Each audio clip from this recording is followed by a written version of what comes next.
You're right, I am muted. Anyway, that's fixed. Oh man, now I gotta, what, edit off the first minute of this? That's fine. Where was I? Well, I guess what, I'll probably edit off 45 seconds or so. Because I like to leave some of the, me screwing up in there, just because it's like, yeah, no, I goofed, I'm gonna own it. But, yeah, anyway, today's plan, Star Citizen. Happy July 3rd, everyone. Subs are 35% off if you get the pocket change to do that. And you want to go and help me turn this into a career.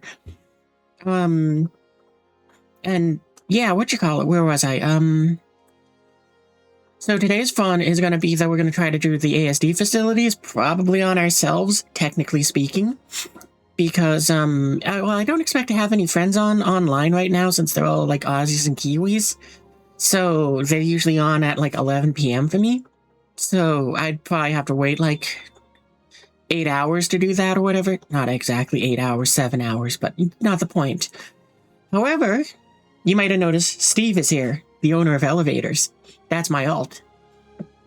Don't tell anyone that.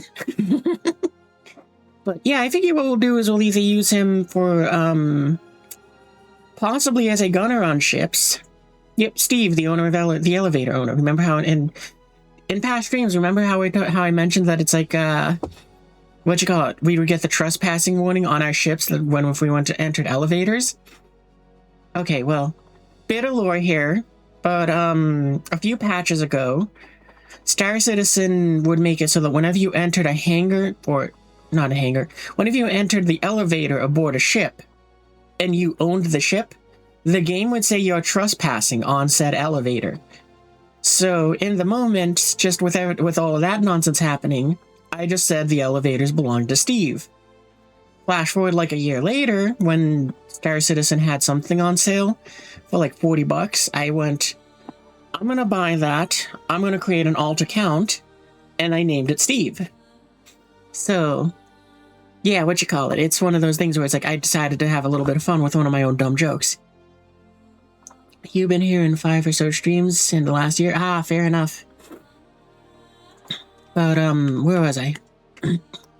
But yeah, I figure what we'll do is, since it's probably going to be ASDs, we're gonna try one experiment with Steve, which is we're gonna land my Apollo in the hangar at the ASD facility, and if I go down, we're gonna find out if I can respawn on the Apollo and the game will not store the ship because Steve is on board, or if it's going to reposition him to forcibly store my ship, and then when that means that we'll probably have him just kind of sitting inside the ship but outside of the station or facility, in which case then he has to will respawn on the Apollo, he'll just keep sitting there, and then we'll land the ship back inside so that I can save myself some trips. The other thing which I have is during like Amazon sales, I got myself like this little foot pedal that I can use to make him to be the mouse clicker for him. So if we do ship combat stuff, we might try to go ahead and have some fun with it in the sense of he can be a gunner for us. So we could take something like a Perseus and technically treat it as if I, the pilot, have control over one of the main guns. So we might try that too. And if so, hey, hopefully that's some good fun. Alright, let's get to it. And I really hope that the servers are not exploding. But, oh wow, we're 10th in place. Oh, Oh, we're 5th. Okay, it's going fast. Yeah, it is going to be interesting. It's definitely one way to put it. Because, yeah, I have done a little bit of off-stream testing with this idea, but I didn't have the pedal at the time. It was one of those things where it was very difficult to try to go ahead and steer the ship and use a mouse at the same time. You have low hopes. Yeah, me too. But as long as they're low, they're easily exceeded.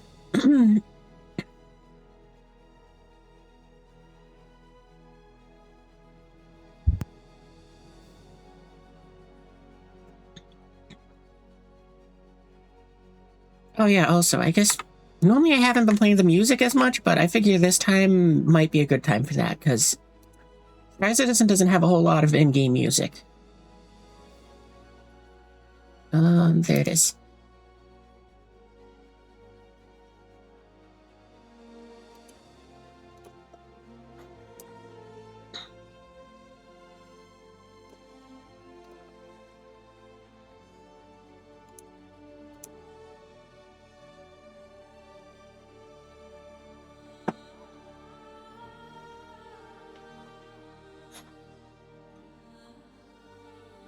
Come on, music, you can do it.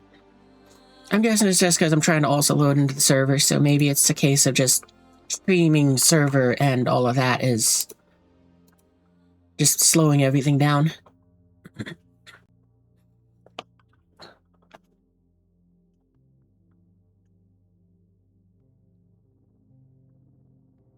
Oh yeah, and also this is Steve's debut, so hey, welcome. Say welcome to Steve, everyone.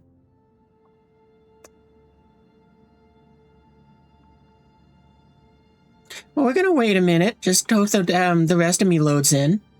I'm terrified to move right now. But we can at least get rid of that thing. So yeah, if you did the refueling missions, don't do them. Just gonna tell you to do that now. But if you do them, if you turn the hints on, wait 3 seconds, and then turn them off, then you can fix that problem, because otherwise you won't get any alerts. Oh yeah, Steve the potato enjoyer is definitely accurate, because it's playing off of my laptop, and it is a like 5 or 6 year old laptop that was mediocre back then, so it can barely run Star Citizen. It was one of those things where it's like, wow, I can't believe it can run it at all. Alright, there you go, now I have a body. Okay, let me get the music going. And then we will...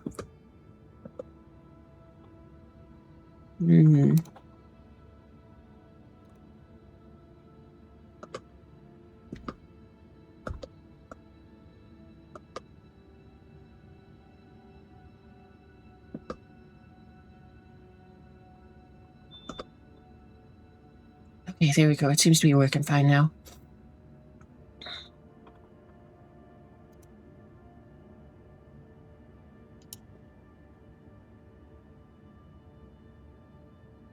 You're waiting for any good game to be free on Epic? That's true. On Epic Games? Yeah, wouldn't it be fun to get some extra free games? Ooh, free helmet. Or arms, I guess.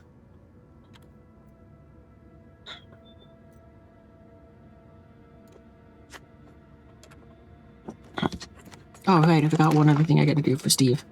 There we go. Water! It's like drinking wet air! It is like drinking wet air, but also apparently I need more water. Okay, where did those go? Oh, into there. Oh boy, the servers seem to really not be doing good tonight. Because I thought it was like, the inventory is just going, yeah, we're not loading it because you got nothing in there, but I think it's just a case of, the servers are just still exploding.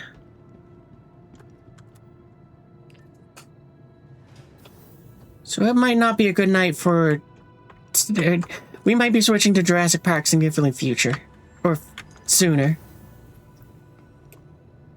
Oh, also on that note, I figure, well, I got too many games that I want to play and not enough time.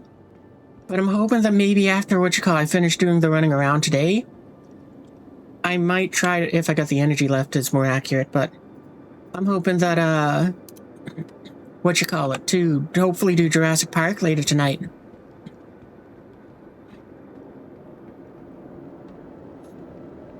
Do I have Cyberpunk? I do. I got it through GOG, though. But I don't really... I get bored of those sort of games very, very quickly. I don't know what it is, but... I think it has something to do with the character customization.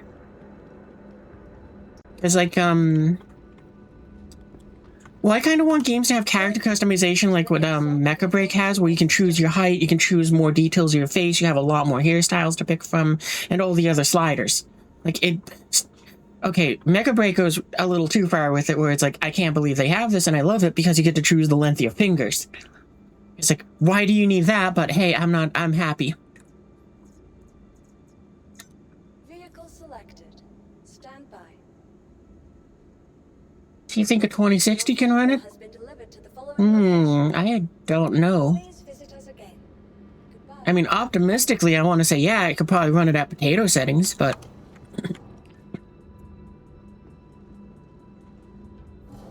yeah, it is hard to say with that one. Like, it is kind of in that area where it's like, it might be, 50-50, but... yeah, hard to say. I don't know exactly what the specs are, minimum requirements for it. Sorry, I'm trying to fuss with the elevator here. Yeah, I don't know what the minimum specifications for Cyberpunk are. Your Xbox can run it. That's good. I hope so, because they gotta usually make it like a special version of the game for that stuff.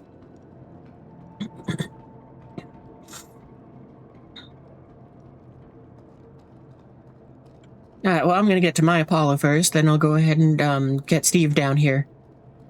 Because Steve usually needs time to load in anyway.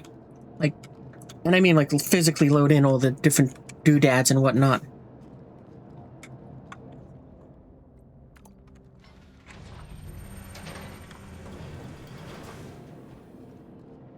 Minimum is okay. Then yeah, you can definitely. I think you can definitely run it on with the 2060.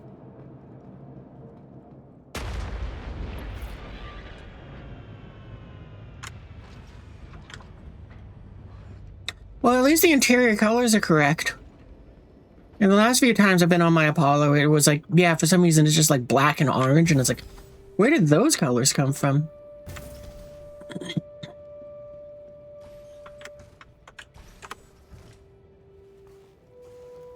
How to wait for it to be free, right? Yeah, right, if you're waiting for it to be free, then you got even less to worry about. Because it's like, yeah, what, you got a free game and it just means that you can't play it until you get upgrades? Enjoy the ride. System check.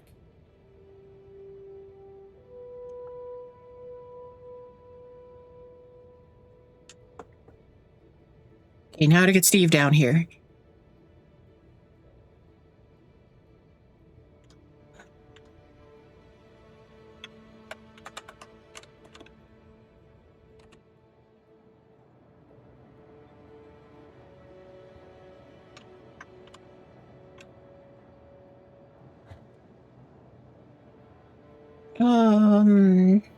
Where's my second? Just move that over.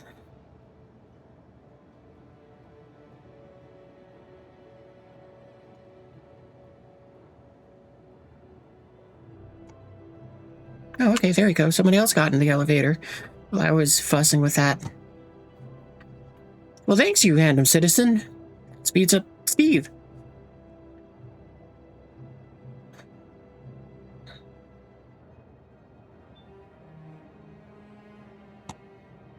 But yeah, if you got like my laptop, I think has a 2060 in it, but it's like the laptop version, so worse. But yeah, don't try to play Star Citizen with a laptop. I mean, you can, but you're not going to really be able to do a whole lot. You'll upgrade later. You have yeah, you got plenty. Yeah, definitely wait on upgrades, I would say. Because, right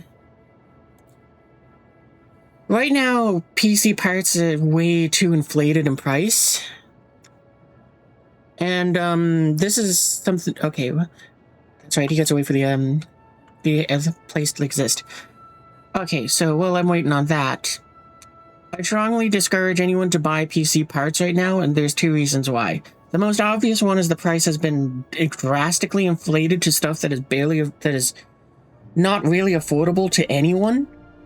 And by buying the parts at that price, it then makes it so that the companies that have just inflated these prices go, see, people are buying it at this amount. We can sell RAM for $700 and everyone will buy it. And therefore, they will think it's okay to sell it for that price. And they will, well, we won't see a price decrease. And if we do see a price decrease during that, then it means that, it's like minimal.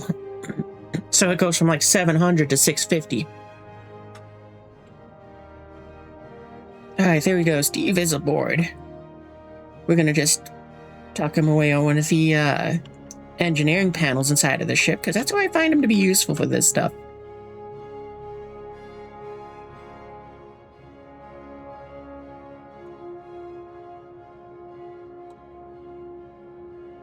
Apparently the life support was not on.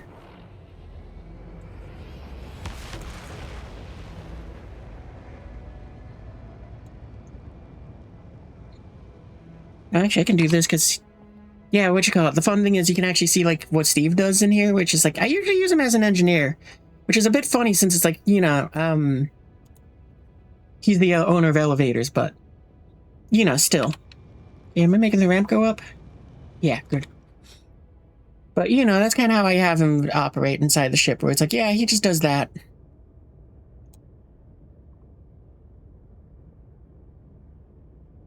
I don't know how we have enough points to kind of run everything inside of this thing, but hey, cool. Alright, there we go. Just fill the parts, right? Just do that.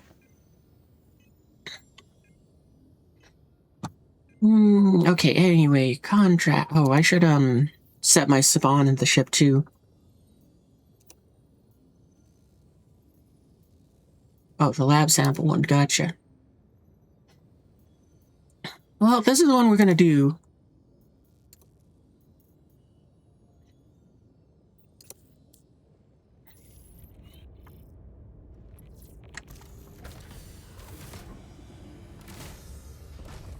So, that last upload was useful, but we still don't know why a twisted mind like Dr. Yorick was revisiting his old stomping grounds.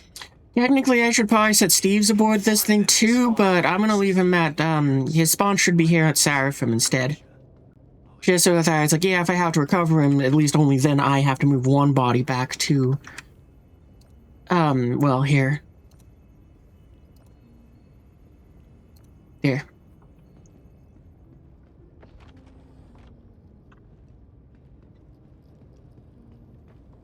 But, yeah, I'm very much so in that, mindset of, as much as I would love to get some PC parts upgrades or even, like, have a more proper, like, I would love to go and be able to eventually have it where it's like I can split the workload on streaming between two computers, which might also end up being, like, well, anyway, shorthanding it, as much as I would love to be able to, like, do a second computer right now, it's like, no, I'm absolutely going to be waiting a few years so that the prices can hopefully come down, and because I just outright refuse to give, you know what you call it, just all those companies, just the idea that this is fine. Oh, come on, take off.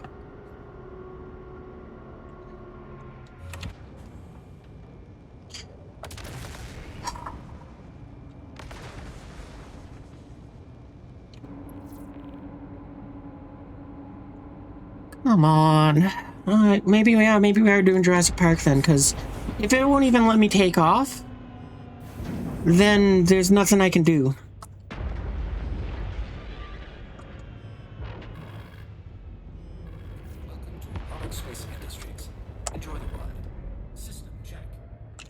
You know what, let's see if Steve can make the ship take off. Maybe that'll work.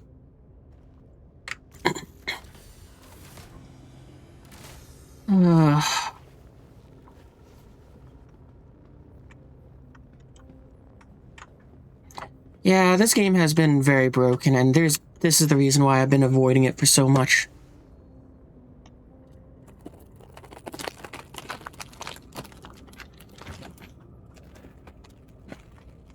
Okay, move that out of the way.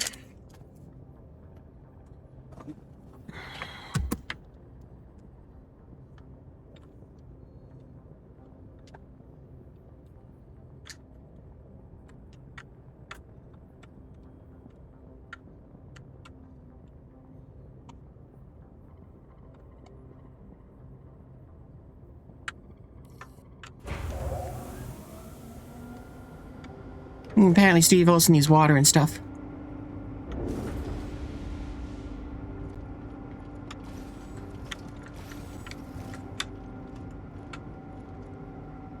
I forgot I put him in the big marshmallow suit.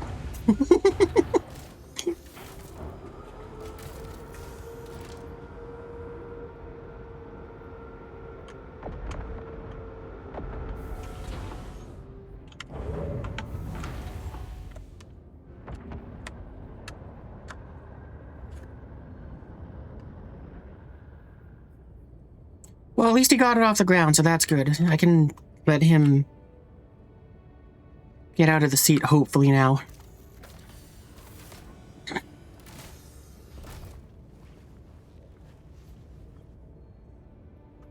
Yeah, so then why won't it let me take off then? That's what I'm wondering. Steve, just stand over there for a second.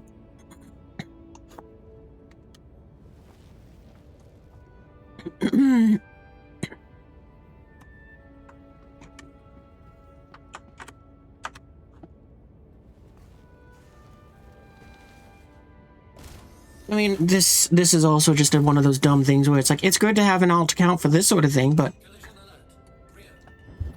Game, what?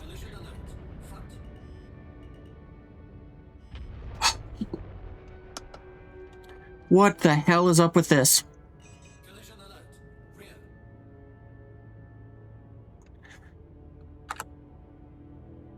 That's why I can't take off. I just found out why I can't take off, because what it's doing here is it's flubbed my controls. So my throttle is inverted, which probably means that, and for some reason it's just kind of like that. So what? Yeah, and that's why I can't. How the hell did it screw up my controls? Key bindings. Movement.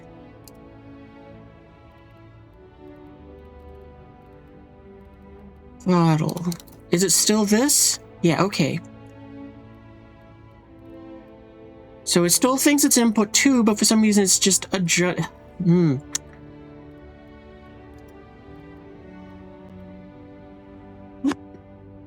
Where is my phone? There it is.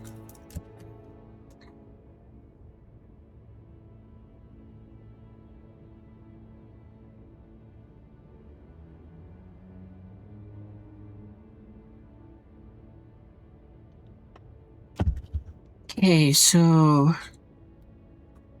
Where was I? Right. I'm guessing it hasn't flipped any buttons, but it's inverted everything.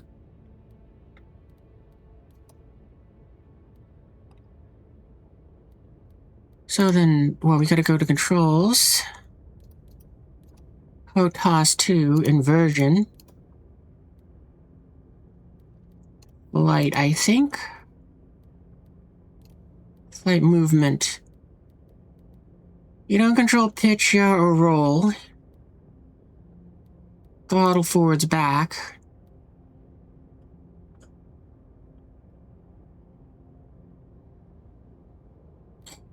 Actually, maybe you do which one's... No, strafing, that's what it is. And we might need to come back for left and right.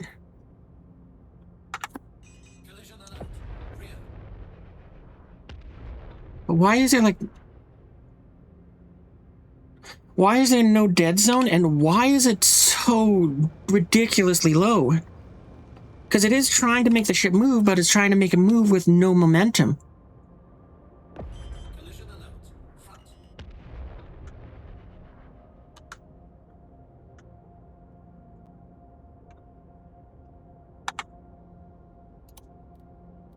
Key bindings.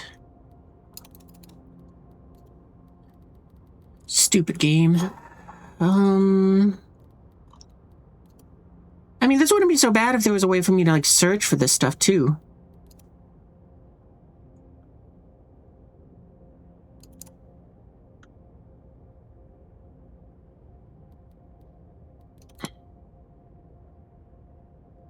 Oh, wait a minute. I just realized I was using the wrong stick. Because the input 4 is my flight stick. I don't know why it decided to give them those numbers, but hey, at least I can remember which ones are which.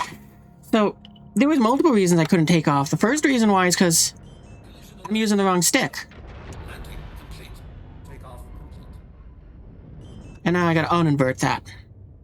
Oh no, that's right, because I inverted it with HOTAS 2. So I just gotta... Controls. I'm an idiot on so many levels. Light stick inversion. Light movement. Not throttle, not that. Strafe, up, down. Yes.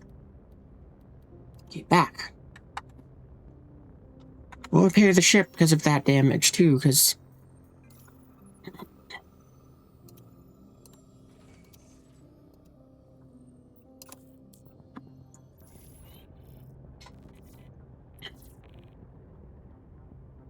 Who's sharing a Xenothreat strike? Wait, I thought the Xenothreat stuff wasn't until next patch. Take off complete. Collision alert. Stop. It didn't repair my ship. Collision alert. Maybe I took off too soon. That might be my fault. Landing complete.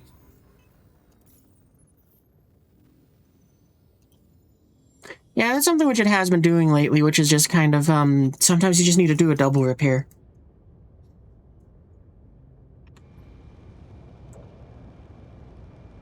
I forgot, did I change out the guns on this thing? I think I did.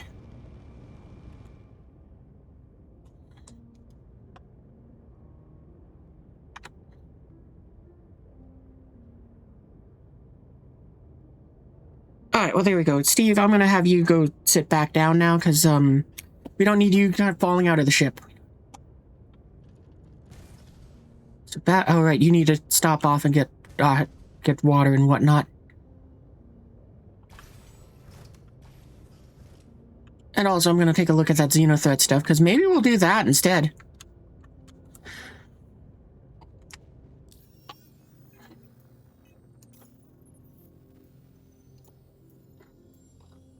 Key priority.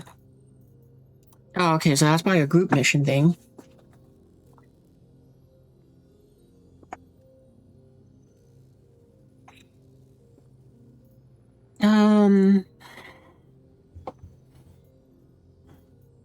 We'll just say accept and find out if people are doing it or not.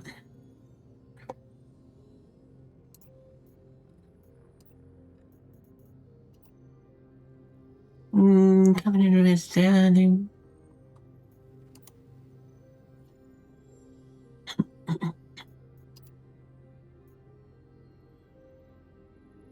So I don't think that the points thing comes from what they're actually giving us. Or, you know, like that information. I suspect that's something from... Actually, I haven't updated it, so it wouldn't... Maybe it wouldn't be from that. That's kind of cool if they made it so that that's in there now. So what is this? Multiple reports are coming in of Xenothreat ships massing at the asteroids. We're looking to... contractors to fight them. They want to believe... Alright, this is gonna be more... Well, if we decide to do stuff with, Steve has, our guns on the Percy, maybe we'll do that. Or this one. Debris filled above danger conditions. Okay, so this is an ambush one. Huh, okay.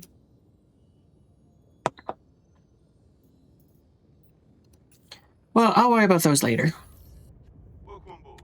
I'm Walton, your Foxwell point of contact. Everything looks good on my side, so you may proceed with your contract. I don't care what you're saying. I want to depart my hangar.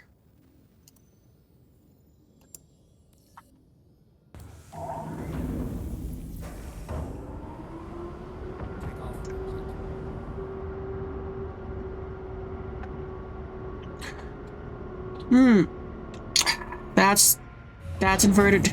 Okay, I'm guessing Star Citizen inverted all my controls. Nope. Okay, at least those ones are, as intended, but my pedals are reversed, too.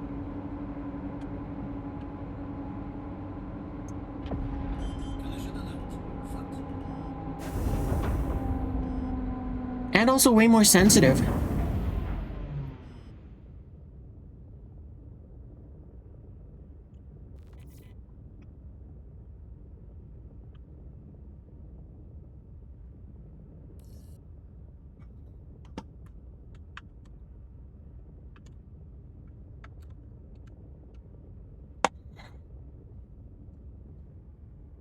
Okay. That's the wrong thing. Options, controls. Which one is in my yaw?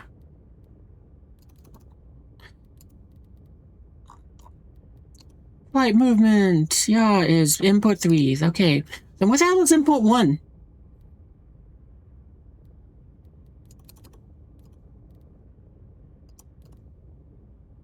Let's see. Flight. Movement.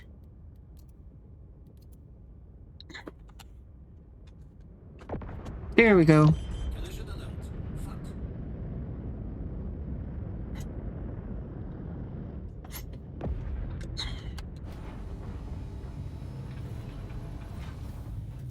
Landing gear raised. Shields are off.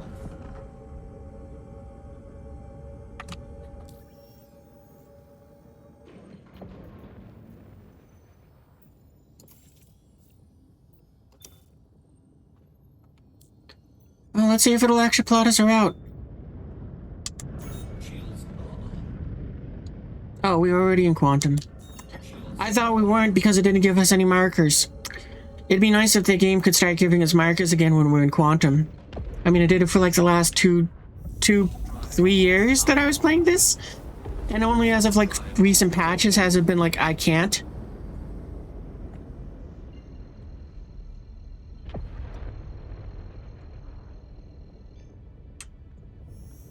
Quantum drive is now on.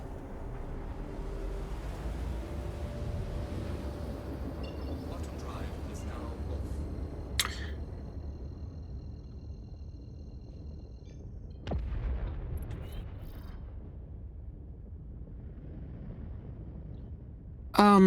Game?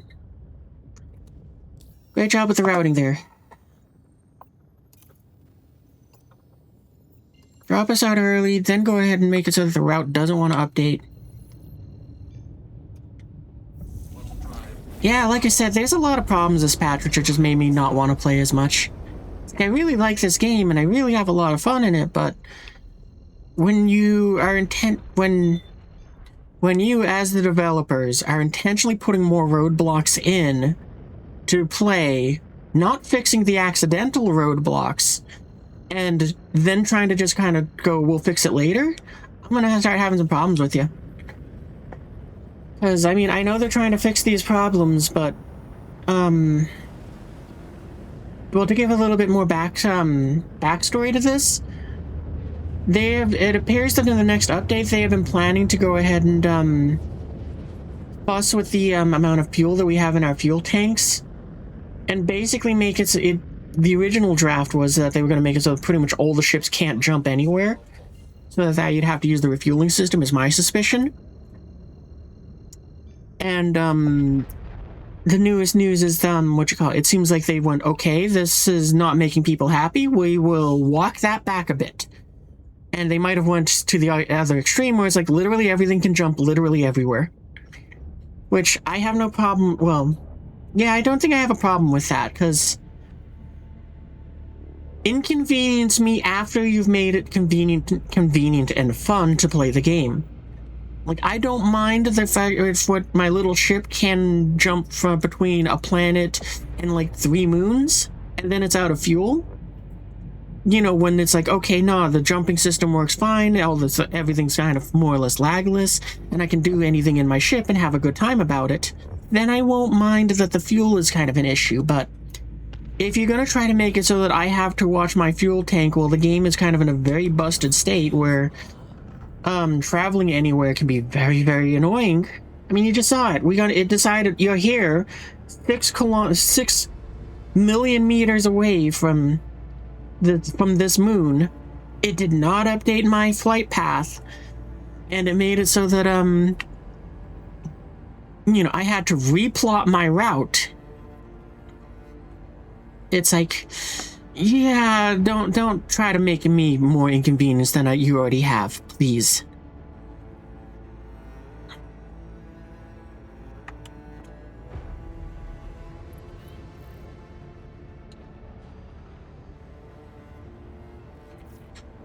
Landing gear deployed. Oh yeah, and also there's also the bigger thing of that too, which is the fact that you can just lose your ships because the game decided, I don't know where it is.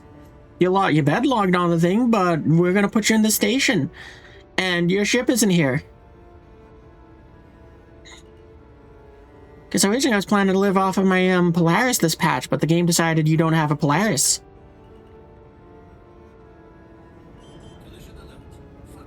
Well, I should rephrase that. The game decided that my Polaris is lost.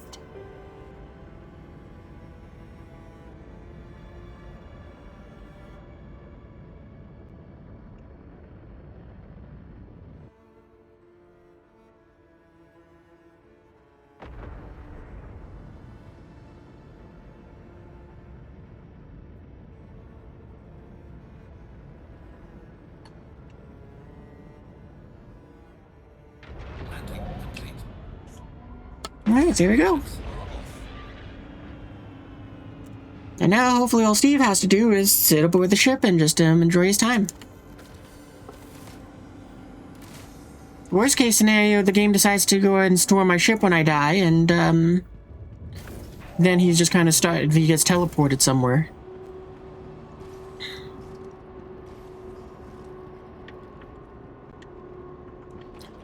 Like, again, this is just another one of those little things that is like, man, I really wish they would fix this before they tried to fuss with the stupid fuel tanks, but the lighting in the ships. They had it working for 3 years of me playing this game, and then what, like 2-3 patches ago, they broke all the lights? Come on!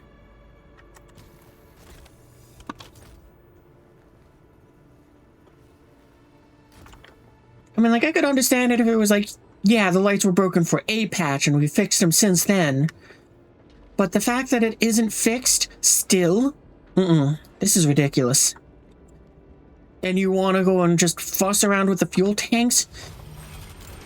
It annoys me to no end because of the fact that it's just like, fix the other things, not just go, yeah, okay, we'll deal with it later. I want to play with this now.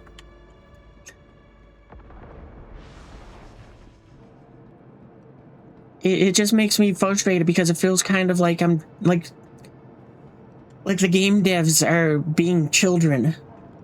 Because they're going, yeah, but I want to do this now, so I'm going to do this now. But you got to do your chores. No, I don't wanna. Oh, I forgot to drop those off. I'll put them on the ship.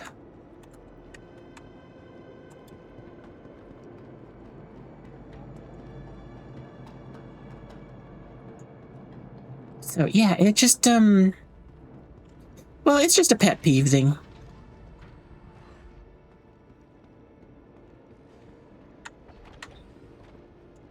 It's just like, please stop trying to fuss with nonsense, and please just make a playable game.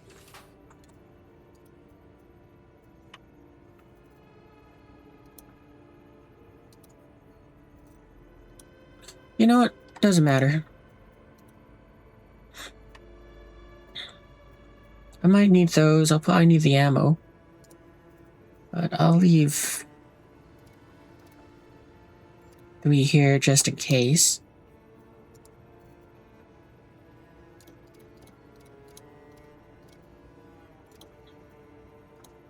And I'll leave 8 here just in case. Not gonna lie, I might move those over to Steve just because of the fact that I did realize it's like, there's also a decent chance the game will decide to just make it so that when the ship is stored, it's lost. It's just a bit of ammo, I don't care.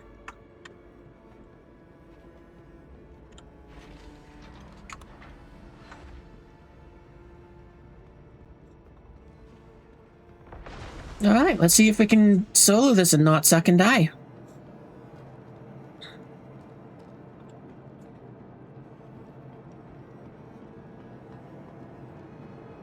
But yeah, I mean, ideally what I would like to see them do in order would be fix the server so that they run better, fix the ship so that they go ahead and just operate better. No, that's third. So fix the servers, make the game more, optimize the game so that it's like you don't need a high-end computer to get potato level qualities. Actually, I shouldn't say potato, because I mean, nope, that's the wrong thing. Because, you know, what you call it, it's like I got a 4090 and a bunch of other high-end parts from when that was the new and cutting edge and all of that. And Star Citizen is like, you can probably get about 28 FPS from the game. And I was like, well, really? I can play any other game and get like 200 FPS or something. Broken Arrow even is like, it's like, yeah, I can max out all of its settings and it's like, it'll give me 90, 70 if I'm streaming something. But Star Citizen is like, you can get 29 if you're not streaming. Into the engineering wing. Okay. I'm being very loud too. I should probably lower my voice a bit. I'm just getting a bit excited. But yeah, it's like, make the servers run, then optimize the game, then make it so that the ships run better. Fix those 3 things. Fuck the new gameplay modes. Just make it work with what there is, then add them in.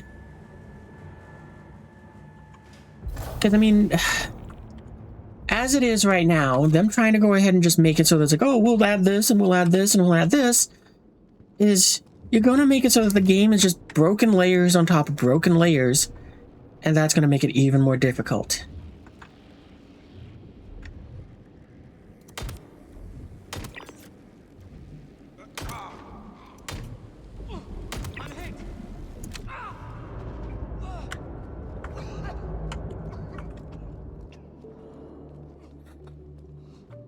I forgot I'm also in a flight suit, so that's going to make it so that I have, like, no armor. But, you know, that's because I don't really do on-foot combat. Like, I'm kind of having a bit of fun with it and practicing it, because it's like, I will need to do it for medical missions and all that, but... Track down and escort.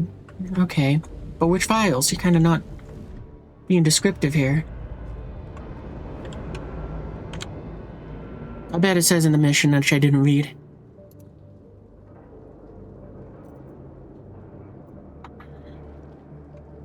Because actually, like, again, this is one of those things where it's like, this is neat, but this shouldn't be in the game yet because you don't know what the fuck you guys are doing. Which is the fact that it's like, they've said, oh, well, we're gonna, in the engineering thing, explore it. And work.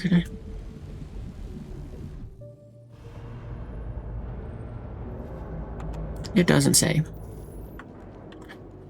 Well, since I don't got a mining tool, I gotta go around, which I know means that there's gonna be a few, of the wormies over here. There's probably gonna be one about there. No? Okay.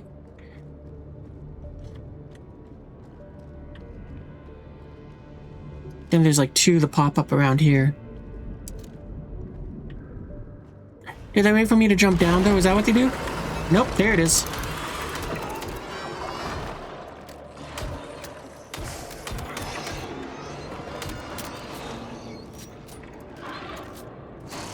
Oh, that's kind of annoying that it does that double reload still.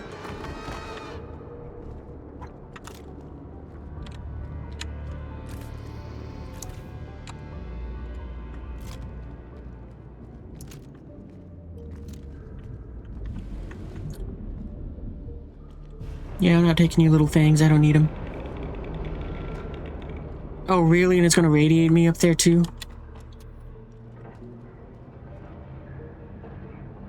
Surprised that it didn't do anything there.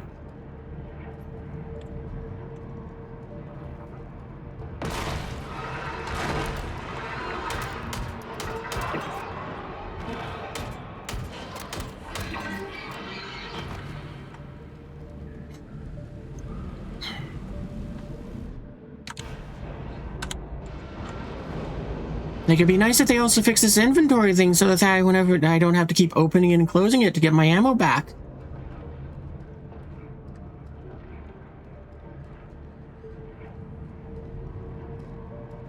Well, I'm guessing I gotta get up to there, because that's the only, console that I remember.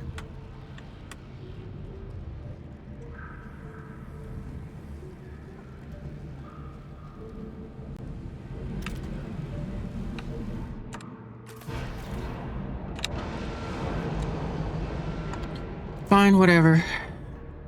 Again, that's just another thing which kind of annoys me, that the fact that it's like, the med tool doesn't function properly, where it's like, it will point at you, but not point at you.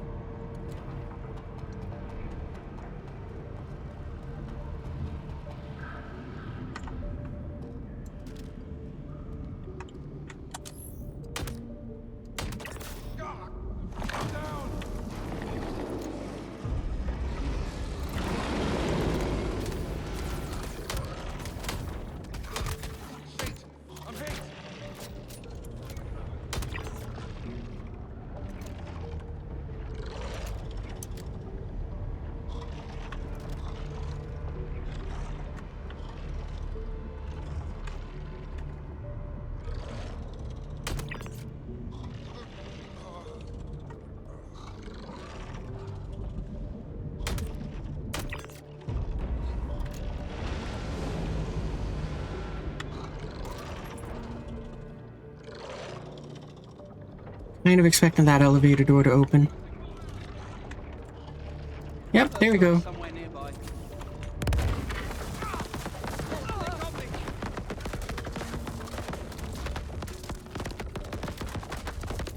I love those grenades. They're awesome.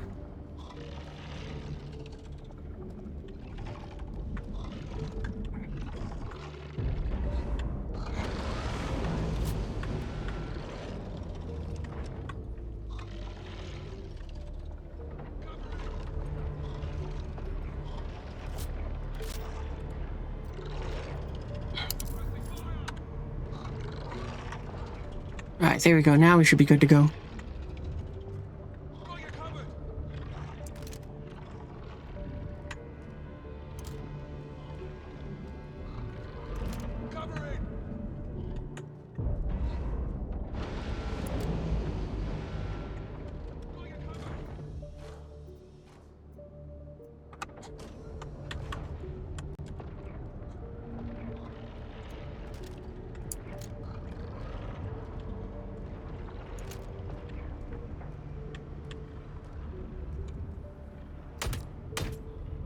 Suppressing fire!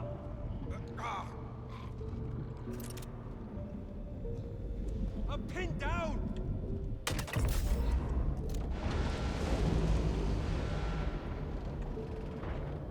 One each up at the stairs. Oh, yeah, well, we found them, but thanks for the heads up.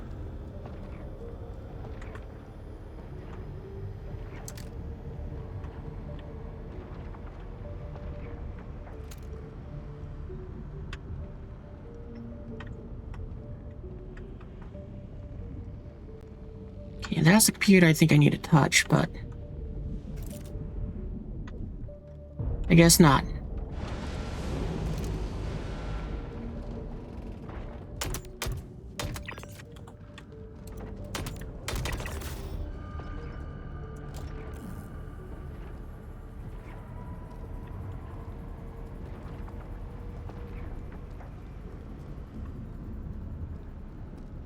Track down and access its files,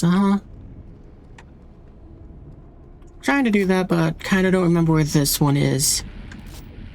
Because I haven't had to do this one for like 6-7 months.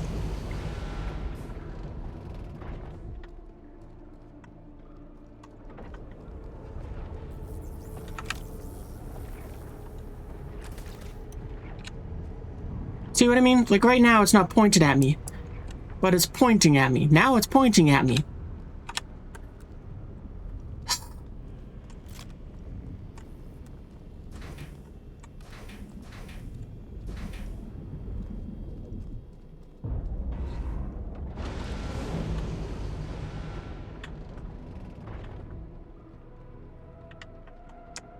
It's like, please, Star Citizen, stop trying to add in stupid new things and fix the stupid broken things.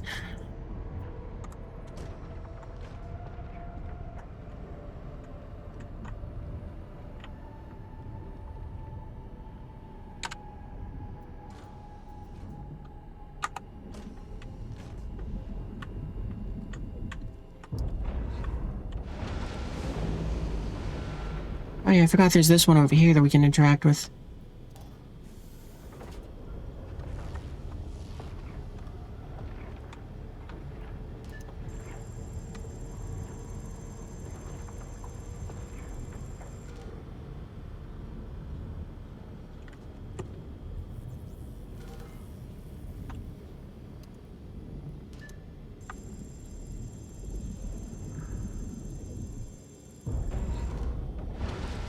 Okay, well, I guess that ain't it either. So where do we go for this one?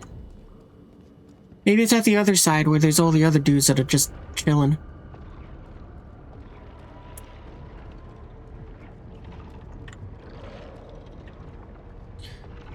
Which means we gotta battle our way through the worm. They ran past it the first time. And you can hear the grumpy thing out there. Yep, you can also see it from there. This is gonna be bad if those guys respawn.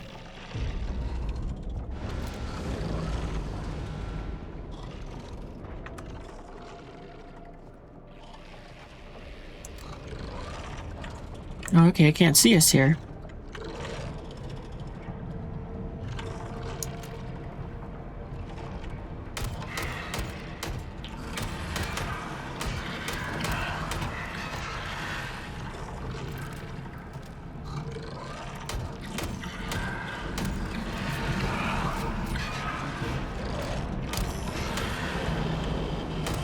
Oh, and we get irradiated here too? Gross. Well, at least we took down the worm.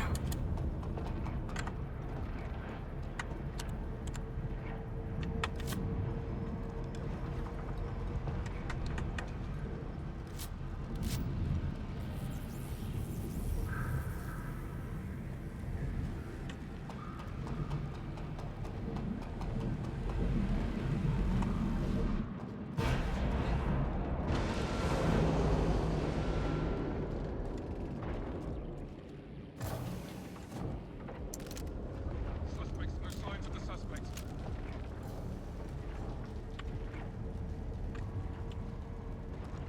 Suspects. I don't like this place, but that's because it's like there's a lot of dudes in here.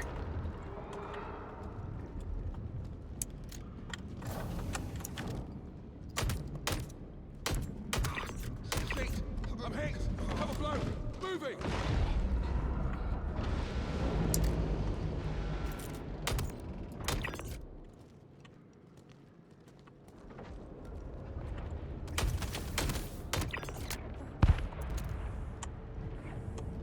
I just picked up a friendly!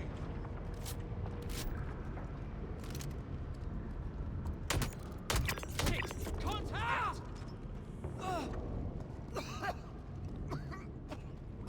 Oh, now it tells me where to go. That's great. Shit! Look out! You scumbags!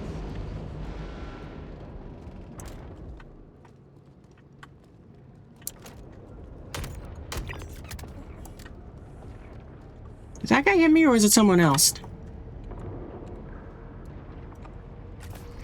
Friendly hit!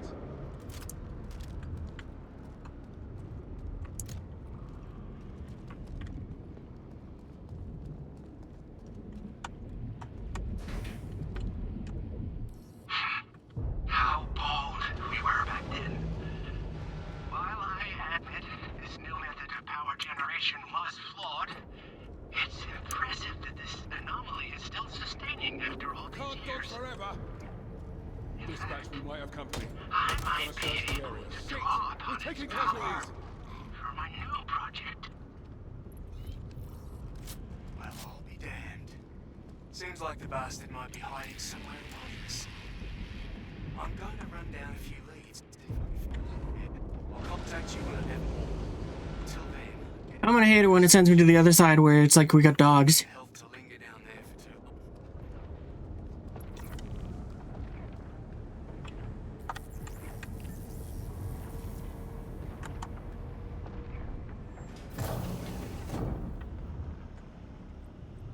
Lobby, please.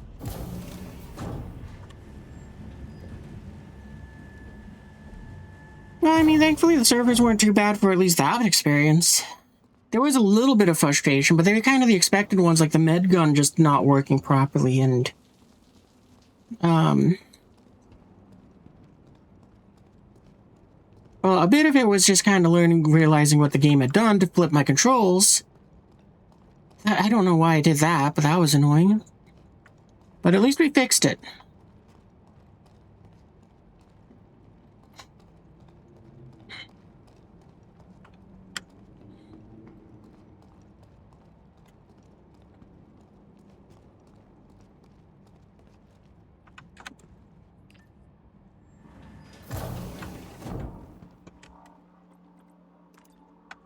Oh wait, this is the wrong one.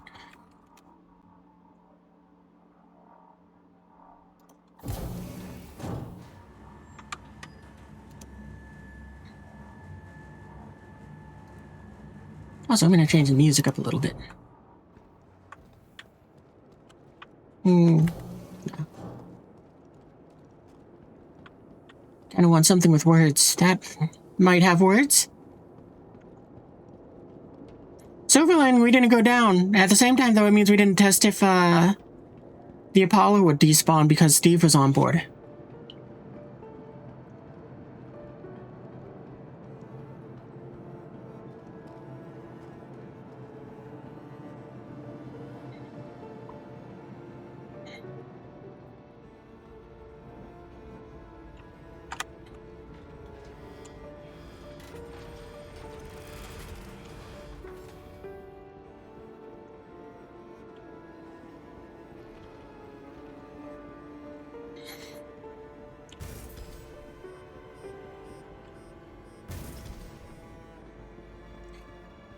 It'd be nice if it didn't have to make us leave so we could come back, but I understand why they make it leave so that I can just assign you to the next one.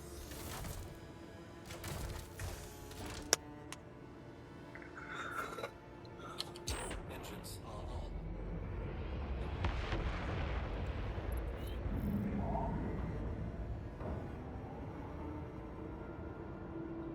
Take off complete.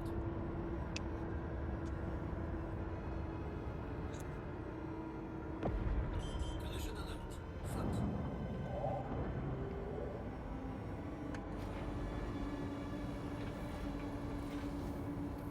Landing gear raised.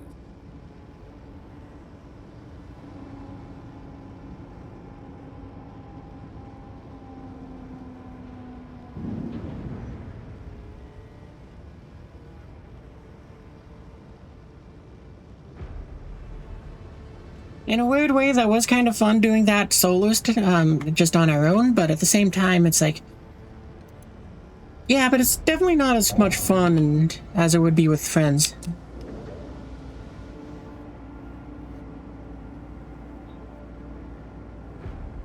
So it's very much so in that area, it's like, yeah, I don't know. Collision alert. Front.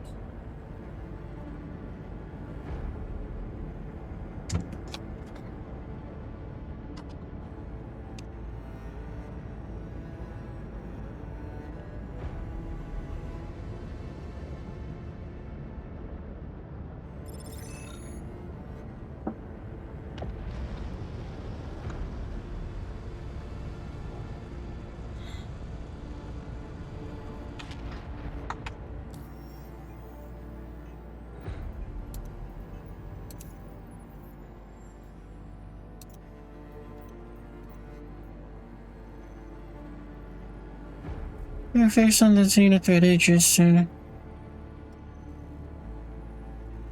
Oh, okay, so it's a fight against an Idris. Interesting.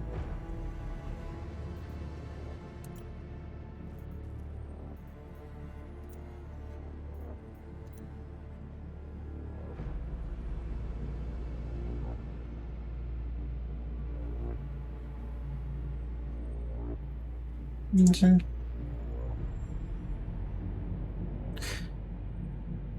I mean, so this one is just kind of a case where it's like, dude, I don't give a damn about what this target's background is.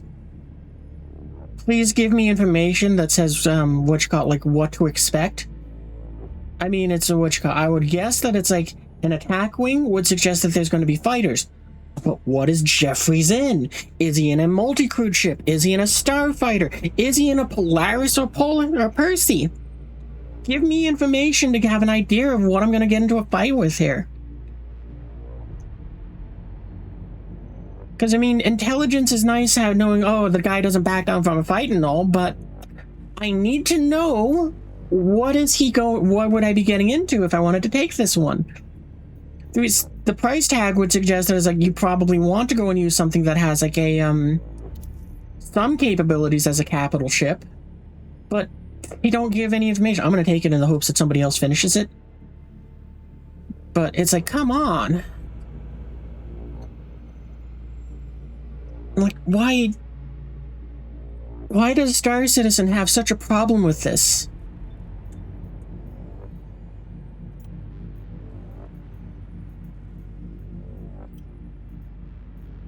Actually, what do we even get for this mission?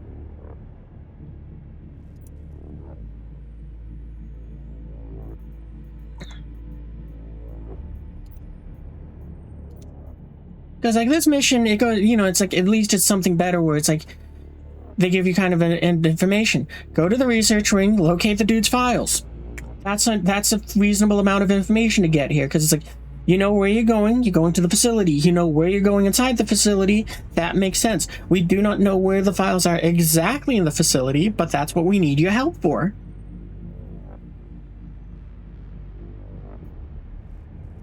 What are security drives?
I'm guessing the quantum beacon that I almost jumped to is the Idris mission that I just got in my back pocket.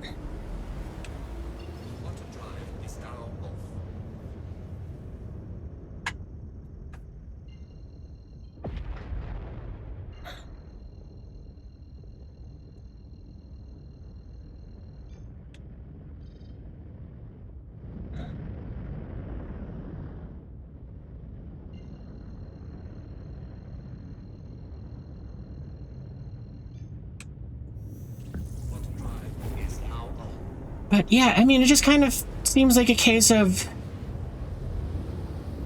I want to say like 80% of the budget is going towards the art team so that they can make the ships and all of that stuff look cool, but then they kind of neglected everything that is to make things practical and sensible. Because the servers are in a bad shape, but the ships look incredible. The armor looks incredible. The worlds look amazing. I mean, not from this distance, but even still, that looks incredible. I mean, look at that. It kind of looks like it's just a bunch of swirly things above it. That looks a lot better, though.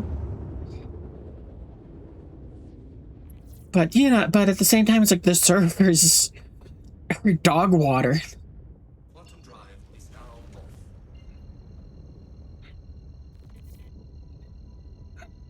So it's like, I just wish that they would do a little bit more to make it so that things would make sense. And same with like the new event missions, which I was just talking about. It's like, this is cool and all that you made it so that seems profitable, but I have no idea what I'm getting into.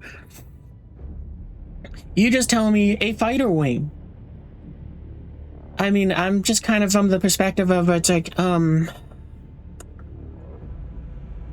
well, let me put it this way. I would want to present the UEE as something that is meant to be extremely powerful.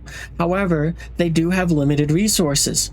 So what I would have instead be doing with this is like, the UEE has authorized this contract. This is the information they provided us with. They know that this guy is leading this squadron of something between 6 and 10 fighter aircraft or spacecraft. That is what you know you're going to be up against. You know they're going to be fighters. You know that there's 6 to 10 of them. You know the name of the target. And you know what your objective is, to wipe them out. Actually, I forgot to go and include that last bit where it's like, no, and your objective is to kill or just shoot down all aircraft or shoot down this one particular guy. Either way, you include those details and you got yourself a very good, well thought out mission. But yeah, Sig just, seems to love not doing that.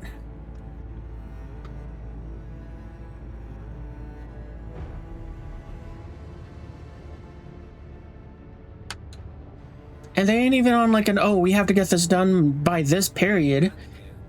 Because, I mean, I don't know, maybe I'm just a little wrong on this end, but it's like, I would have so much more respect for their company and this game if they gone and said, listen, we can't push out this update, it's not ready yet, it needs more time to go and be finalized, so what we promised in the summer for you guys to go and enjoy all summer long, we can't provide. It will be here it will be here late. Instead of it being here in July, it will be here in September. You gonna give me a hanger? Thank you.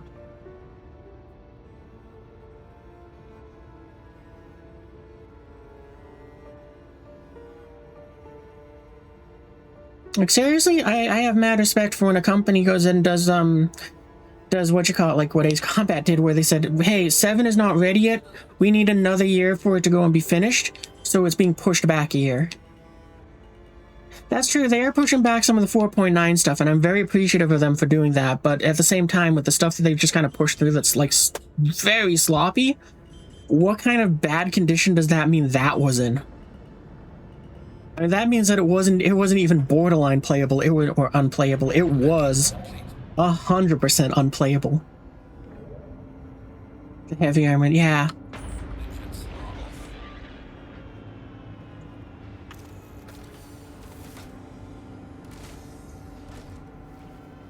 But yeah, I mean, it's sort of one of those things where it's like I said, look at what state they push out the stuff that we barely get to play with, or the barely playable condition that this patch is in, and how they pushed it out. Imagine how bad 4.9 must be if they actually finally admitted, we have to delay this.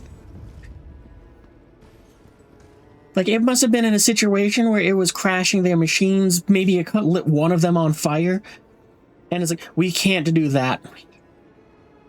The only real thing with the heavy armor was a glitch of being unable to stow the weapon, which also caused you to not be able to take off your helmet. Other than that, it seemed... Really? Well, yeah, that makes sense why they... That makes sense why they would kind of do that with the weapon, or the heavy armor. I was kind of wondering why that one got pushed. Like, that super heavy armor, it looks very cool. It's not something I'm going to play with, because it's like, well, I gotta fly ships, so I'm in a flight suit. But even at that, I just wear light armor.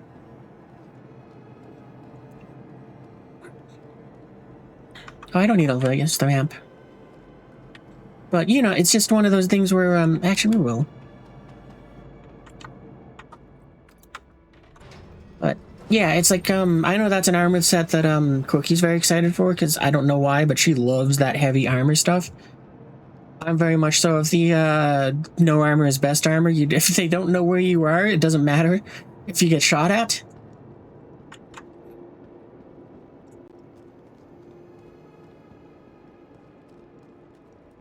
You black out in under 2 Gs? Wow! That is kind of funny. It's fun to play with, though. Just walk up, right-click to brace, and hold down the trigger. That does sound fun.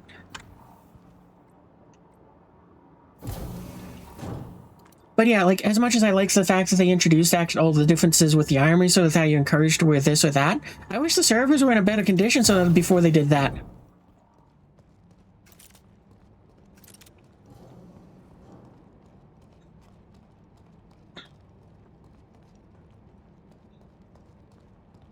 The backpack holds 4 boxes of ammo. Each one is 1,000 rounds, and your friends can reload the backpack for you. Oh wow, that's really cool.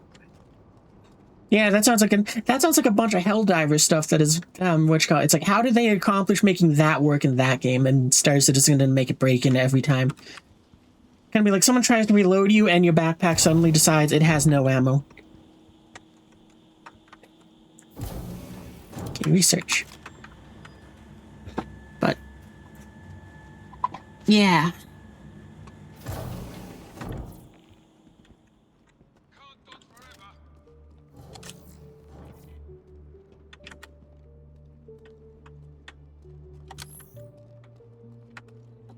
Okay, I know there's like 2 to 3 guys up here. There's one of them.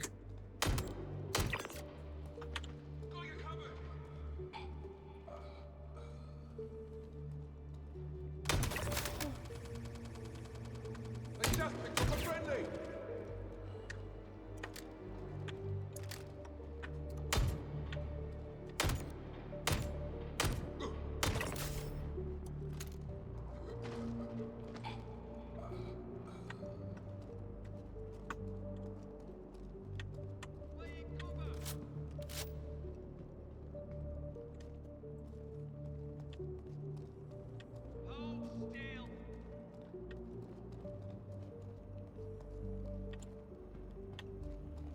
But yeah, I mean, again, it's one of those things where it's like, the reason why I don't like the fact that they've introduced, like, the armor changes, even though I like it, is because...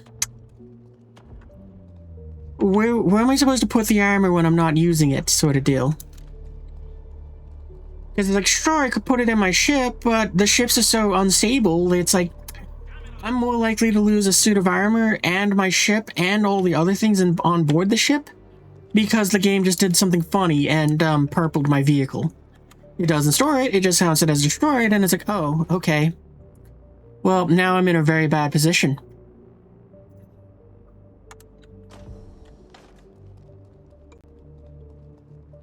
And I was like, well, what did you do with the ship? Well, I just landed on a pad. The game just decided to go and move the pad on me and then purpled my ship and it was gone.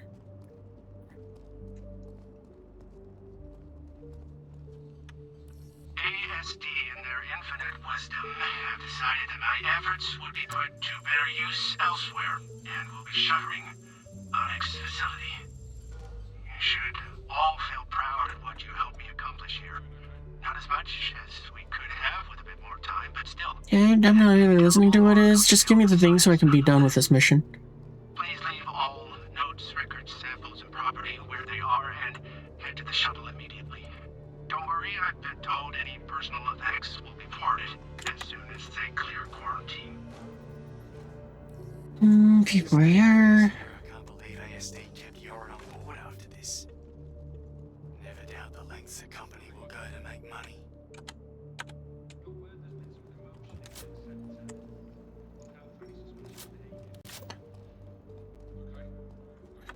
I was really hoping it would just be here and be done.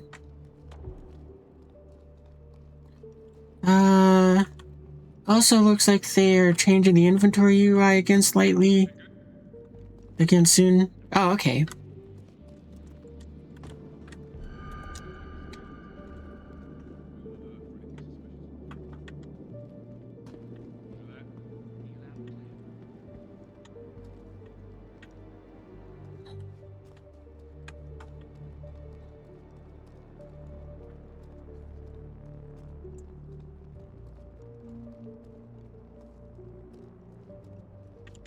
Oh, never mind. It shows me where the marker is. Okay, cool.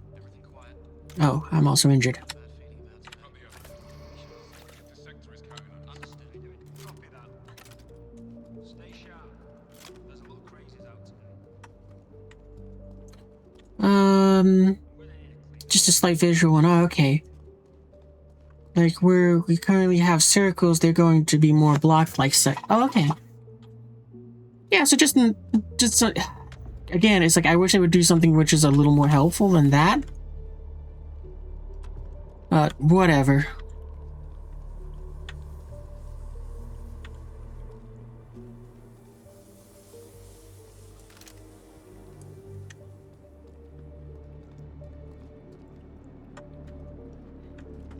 Is it on the yellow floor or the one below it? Well, I'm gonna try aiming for the yellow floor. Okay.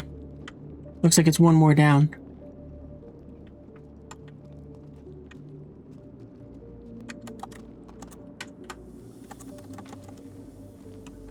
Nailed it. Hey, I see you there, dude. God, I'm down.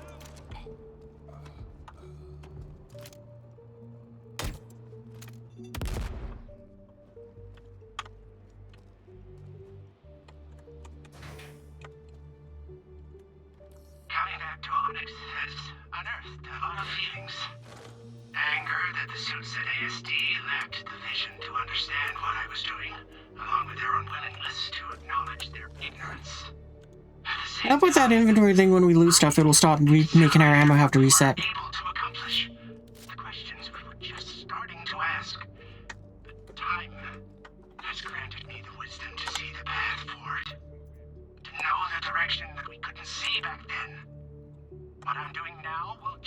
things.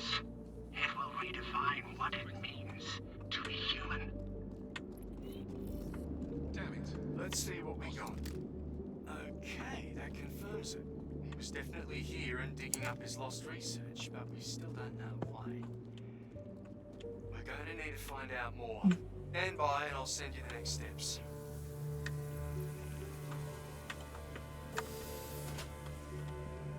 Okay, so where am I inside the facility? Oh, okay, I'm at the... Okay, I think I know where I am.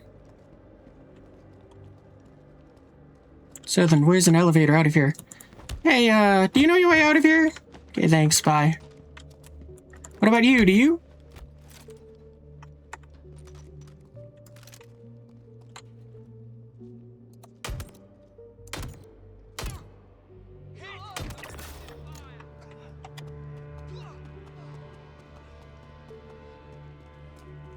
I'm kind of hoping that it's somewhere over here.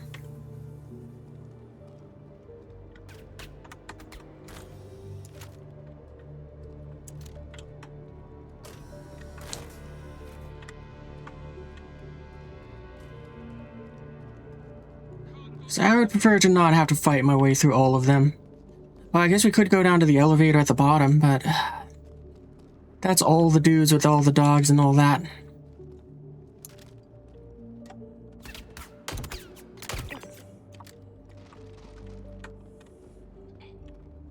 I think that's what we're gonna have to do. Where?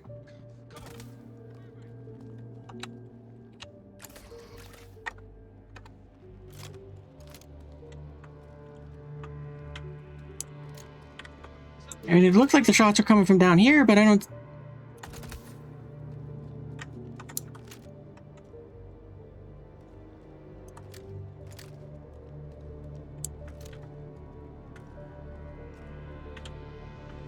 The suspect.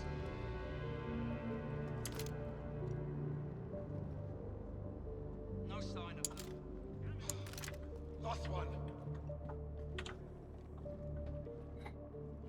Spread out. Find them.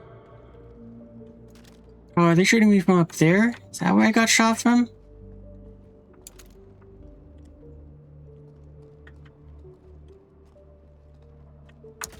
We've got contact.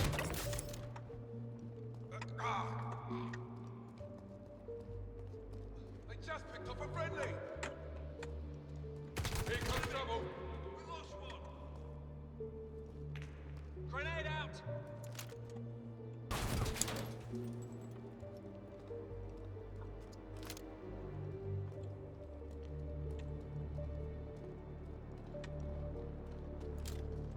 Can't dodge forever. Hunt them down.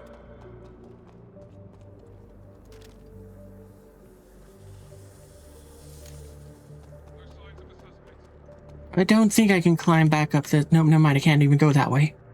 I think they got away. I think that does mean I gotta go all the way down. I think they got I away. want to go all the way down. Laying down cover!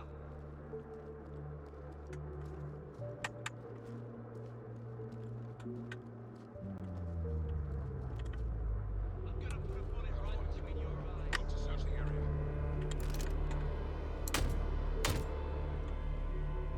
Suppressing fire!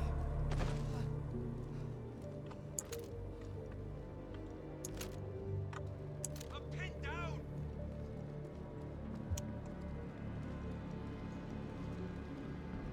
Wait, isn't there like an elevator somewhere around here? Not down here, but like up these stairs or something. Laying cover! Oh, well, there definitely is, but it's not for me. I'll forget it. Wow. Thanks, game.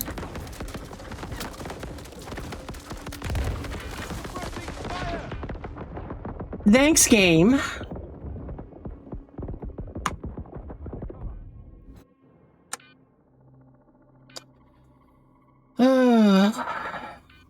I love that. I think so the second grenade just landed at my feet again. At least what you call it, Steve being on the Apollo means we get to respawn here.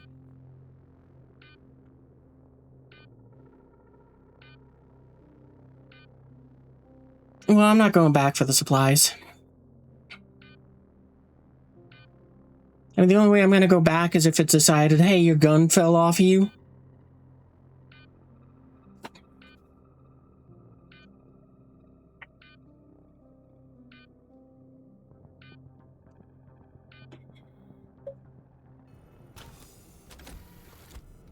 Oh, great, and we gotta go and deal with the stupid... See, like, this is another thing which seems like it should be an easy thing for them to fix. Why is it giving me the refueling process tip again? I mean, at least it's an easy thing for us to fix ourselves, where it's like, oh, I show hints. Yes, please. 1, 2, 3. No, I don't want hints anymore. Oh, they won't fix that with 4.3. There's far too many things that they will not fix because they're just... They want to make pretty things. They don't want to fix problems. Okay, I do have my gun. For a second, I thought... I was just blind, and I saw the blacked out silhouette, and I was like, oh, it did take away our gun.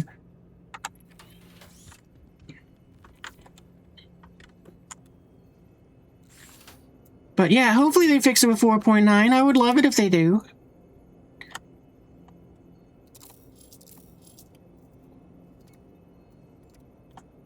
Take 2 extra ones.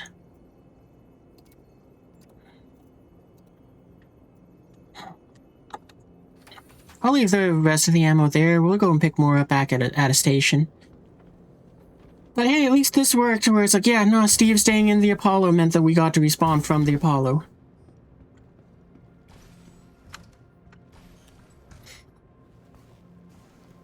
But yeah, there's so many things that I hope get fixed in 4.9, and I'm expecting none of them to be fixed.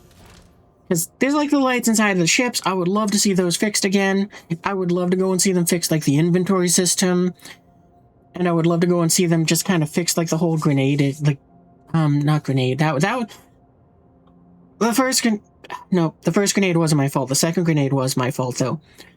Because the first grenade landed pretty much at my feet. And it's like, seriously game, you did not go and throw that in an arc from where I would expect.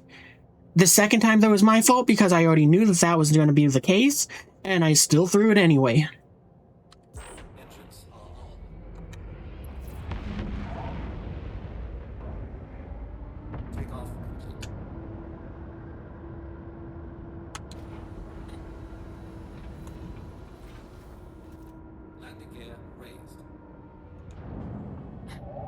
I apparently need to make a bigger dead zone for my throttle, because it is getting an interesting sort of bit of... Hey, you're number 2.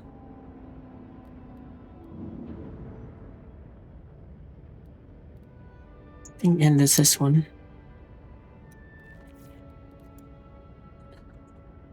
See what I mean? It just, while I was in the menu, it picked up some sort of forward momentum. Why?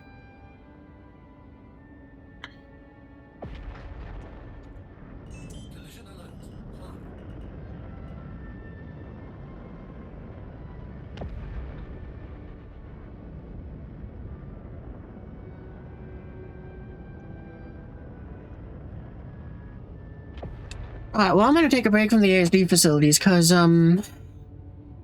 the little bug's starting to kind of just, well, bug me, so I need to stop from that, so that it's, like, hopefully find less to complain about, but...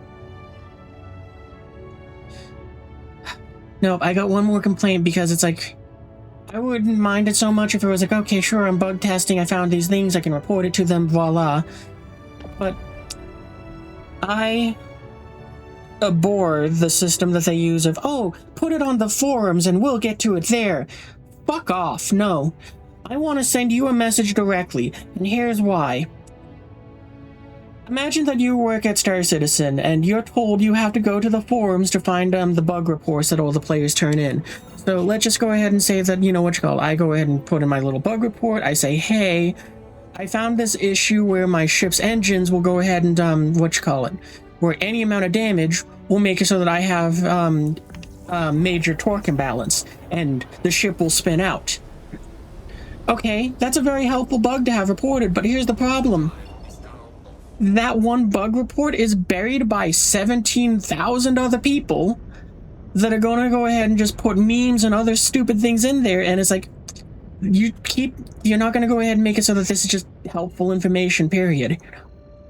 You're going to see people that are going to be like, oh, get good at the game, noob. Or they're going to go and they might be helpful, and they might put their workaround for the solution, saying, oh yeah, when this happens, I found out if you turn off engine 3, the ship will start flying right again. And it's like stuff like that. But if you're trying to make a bug report, use a ticket.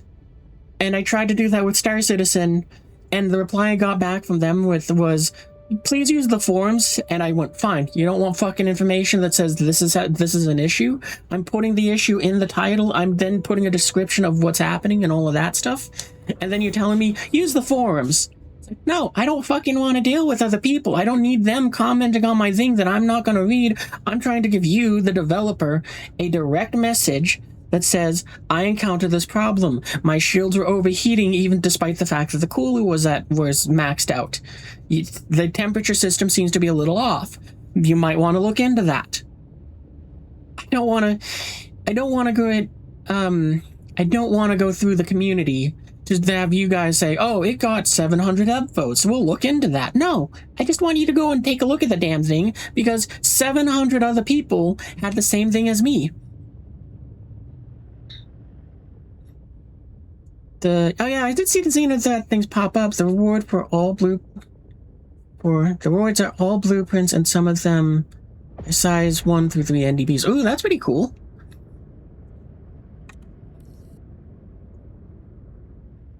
I wonder how good NDBs are this patch, because it seems like everybody just is using ballistics. I myself am using ballistics too.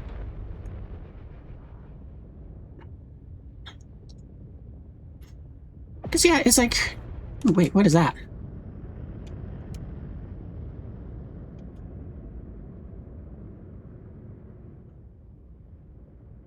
Oh, okay, it's just one of those space tanker things.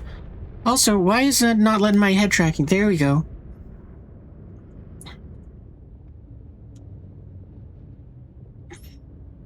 But yeah, it's like, come on. I would appreciate a patch that was like, there's nothing new this game, but we fixed a whole lot of other stuff. Like if 4.9 was just the bug fix patch. It's like, yeah, nothing new in the game. We're not introducing anything fun or fanciful to try to draw in eyes. We just fixed the game. I would love it so much. It would be the best patch ever.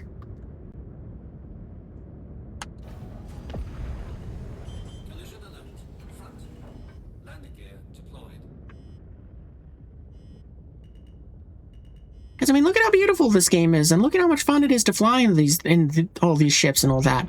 You can go and pull off things that look so smooth and crisp, and it feels like a sci-fi.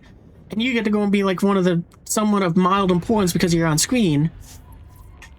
But it's all kind of ruined when, the game just kind of falls apart.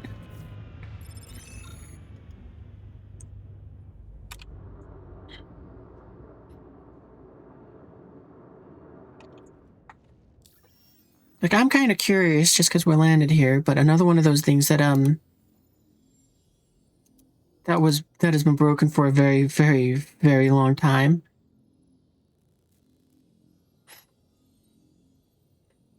Has been... Do we not have missiles because I saved this update without any missiles? No, wait, that's... Yeah, that's scan mode. Yeah, no, okay. I might have to reload this thing's missiles then. Yeah, we'll accept it, why not? Because I think we are going to be switching gears to that. Because I am kind of curious in it. But like I said earlier, my problem is, it's like, multiple reports are coming from the thing, ships massing at the thing. Okay, but what size ships? Come on, security force. We're looking to contractors that are ready to take them. I won't lie, this is blah, blah, blah. Because look at how much garbage they just kind of throw in here. I don't need to have the dude giving me his thoughts on it, where it's like, I won't lie, this is more than just a simple security contract to me. I don't need that. Get rid of the garbage. Tell me, go to an asteroid facility. There's going to be between 6 and 10 fighters. You need to take out X amount. Go. Because at least then it's like, I kind of know what mission I'm getting into. This just tells me go to an asteroid field. There's going to be a fight. Okay, what kind of fight? Do I need a capital ship? Can I do it with a snub fighter? Or not a snub fighter. Can I do it with like a light fighter, a heavy fighter? What do I need? Give me information.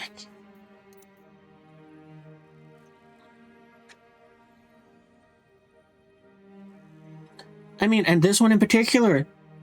So maybe it's because of the fact that I just have too much fun learning this sort of nonsense where it's like, I'm gonna pause the music for a little bit here just so I can talk a little easier without having to talk over it. But this is an ambush. From what I understand, when you're setting up an ambush, you know almost everything about the target. You know that the guy's name is Bob. You know that Bob goes ahead and every morning at 8 a.m. goes and wakes up, walks out onto his balcony, goes ahead and has himself a cup of coffee, 2 creams, 3 sugar, and you go and then we'll enjoy that for an hour. He'll then watch the Saturday morning cartoons, usually Tom and Jerry, in which afterwards he will then depart. He will get into his preferred black Cadillac, and he will proceed to drive to the grocery store. You know everything about that person's life. You know exactly and every tiny minute detail to the point where it's like, man, this is creepy. And yet for some reason when we're given this mission, the only thing we're told is go to an asteroid base. That's it. You don't know how many there are. You don't know who the target is. We can't even give you a ballpark estimate. Just go there and figure it out as you go. It's like, I wish the people at Star Citizen, I wish they had some advisors to give them information on this sort of stuff. Because this is all like public information, things that I've learned from veterans on YouTube that tell stories about this sort of stuff. And it's like, yeah, I wish they would get any number of them or watched any number of their videos.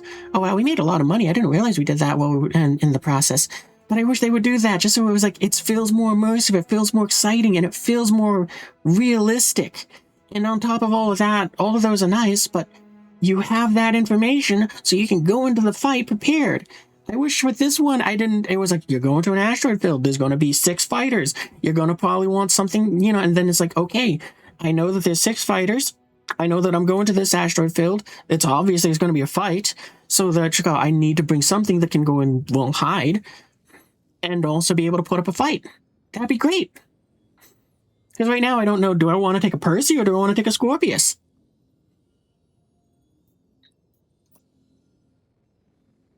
It's like, come on, it's the attention to the little details that makes something amazing. Their art team knows this. Because their art team, well,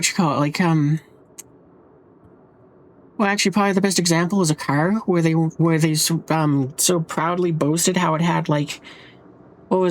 80 something moving parts to make an intricate and fancy door that is about 5 feet long. And it's like, why did you put so many moving parts and so much complexity into this? That is incredible, but why? And yeah, it's just kind of like, I wish that the rest of their teams would do that too. I wish that they had the funding the art team has so that they could make something as incredible as that. Because, yeah, going back to that mission, sorry I'm doing all this ranting, it's just kind of like, it's kind of all just coming back to me as I'm playing now. Stupid mouse wheel thing. But, this one, I would love to take my Apollo to go fight this, just because it's like, I like flying my Apollo. But if it's a fight against 4 small fighters and one landing craft, I can't. My Apollo is probably not going to survive that. The small fighters are just going to be too much of a hassle for it to get around.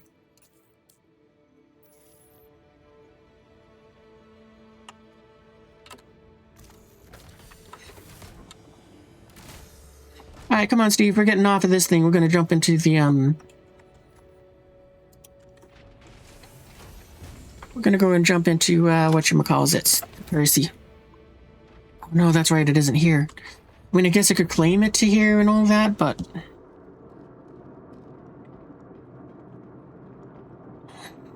it's like, I kind of like the numbers it has. I guess if I wanted to, though, I could go ahead and, Welcome to the ASOP vehicle retrieval system. well, I mean, I could fly it over here. Otherwise, what? I gotta go and still get my Polaris because of the fact that that thing just... It just disappeared one day. Stored it in a hangar, logged out for the night, logged back in, Polaris gone.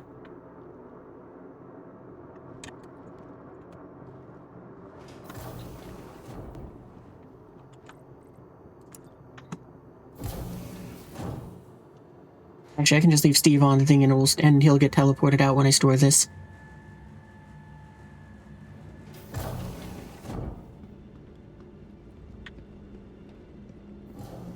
Oh, that's right. We also need to get ammo over here. Well, actually, if we're doing spaceship things, I don't really need the ammo. Vehicle retrieval system. And you know what? Before I store the ship, Steve, go grab the stuff out of this one. 'Cause I know I left ammo in there because I was like, whatever. Where's the door? That's the wrong keyboard.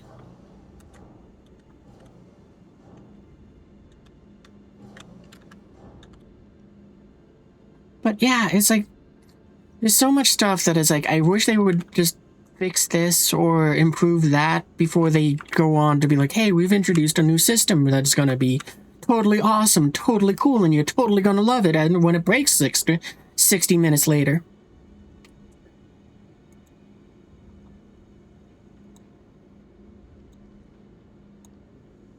Okay, there we go.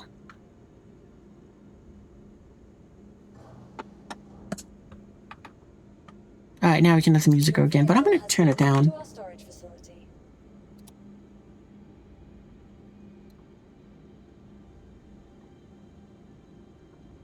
I'll turn it up on your guys' end, though, because it is very quiet for you guys, too.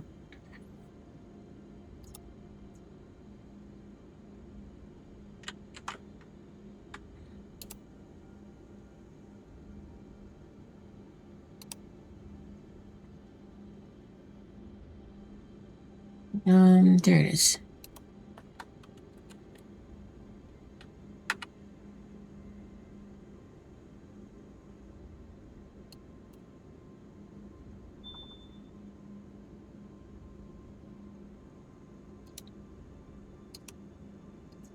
But yeah, that is pretty cool that they made it so that it's MDBs. Sorry for getting distracted on that. But, yeah, my Polaris is still missing. I mean, I might claim it just because it's like, I might as well. Can throw some snub fighters in it and I can have fun with those, because I like snub fighters. Like, I remember that the reason why I don't want to claim my Perseus is because it's, the numbers it got was just quadruple sevens. So I was like, oh, that's kind of cool.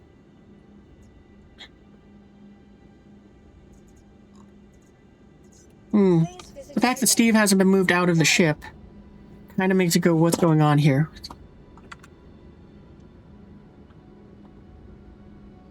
I thought it would have stored him in the ship, but it apparently didn't.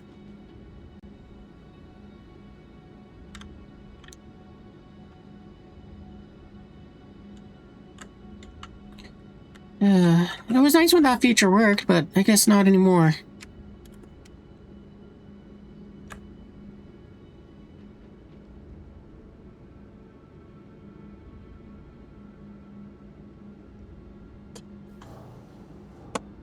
Man, I need a second mouse pad. So I don't have to keep swapping out which mouse is where.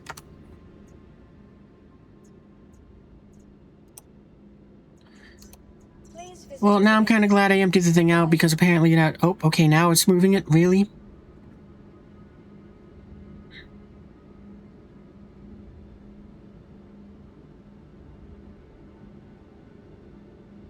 Do I have a second mouse pad somewhere? Oh, I think I do. Hang on 1 second. I do. Excuse me, I do this.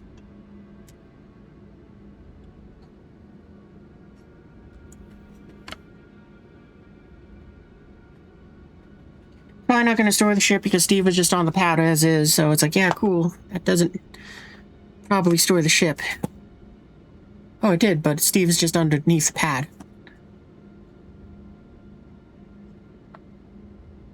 Well, Steve, I guess you're just going to backspace it then. Problem solved. Welcome to the ASOP vehicle retrieval system. Okay, good. I did go ahead and store that. Okay, let me, Please visit us again. let me set my spawn here, too, because I just realized I haven't done that yet. We're not taking that out anymore. I'm thinking I might try playing with the Scorpius. I need to put part weapons on that thing. But yeah, we could go and have Steve be on the guns for that thing and have a bit of fun with that, or just leave him behind.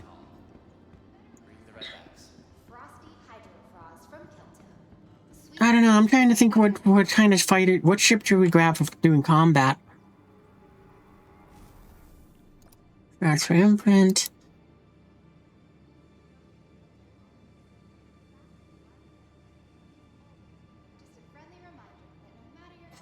Oh yeah, I had seen about that with the fuel tank stuff where it's like, oh, they went the wrong way on that, where it's like now everything can jump to infinity and beyond. Oh, I just realized I did lose some medical supplies, but it's fine. Would Anthony Odlaw please contact the front desk?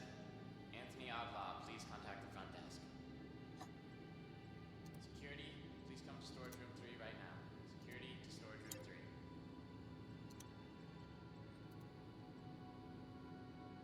3. And we will buy one of these as well, because we did use one, I guess that I should have sent to the Immediately in surgery. Dr. Chun, to the station. Well, we can do that. Dr. Bolin, you wanted in recovery? Dr. Bolin, you needed in recovery. You don't know what you want more, the Scorpius or the Super Hornet? Scorpius is fun, but Super Hornet just has that Top Gun real feel to it. Yeah, they both do have, they're both very cool ships. Like, I wasn't originally planning to have both. Like, I got the Scorpius because it was like, it's an X-Wing, that's enough for me. But, I can't remember what it was that they did exactly, but they did some sort of thing where they gave me, a coupon that let me, turn something into the F7, the Hornet Mark II-A. Welcome. I can just show it here in a second. Vehicle retrieval system. This thing here, where they just, there was like an in-game event or something. I don't remember exactly what it was, but they just made it so it's like you participated in it, they gave you a coupon for this ship, and they went, well, you know what, I have it, I want to use it. I can't give it away or anything, so, I mean, let's make myself this little fighter. So, you know, I do have that. Please visit us again. Oop, that wasn't what I wanted to do.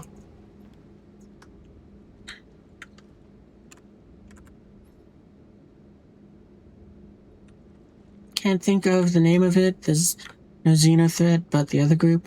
Oh, not Xenothreat, but the other group. Ninetales, was that it? Is that the one you're trying to think of?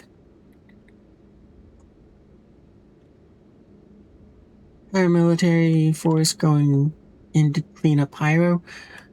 Oh, okay, so that one. I'm trying to... I know which ones you're talking about, but I don't remember their name either. Because they were, they gave us, like, the purple paint, I think, for, like, the Pisces.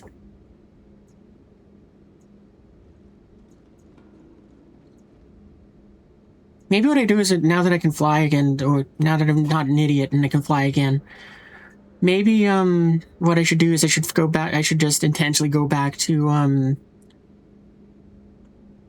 Station Delta and grab my Perseus. Or I guess I could upgrade the Scorpius and,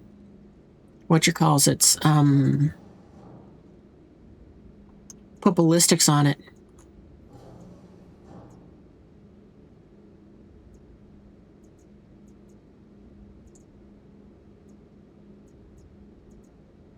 Because, yeah, whenever I have to fly something that isn't the Apollo, I'm always just at a loss of I don't know what I want to fly.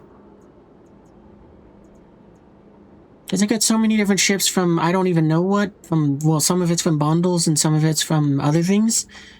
It's It's like, yeah, I don't know what I want to fly.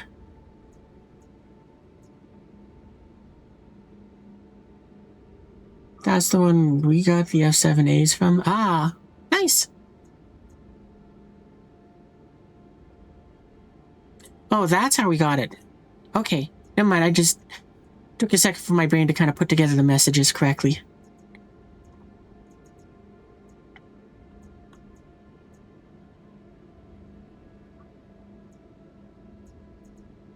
Man, I didn't realize that's what that F7 came from, that event. I completely forgot about it.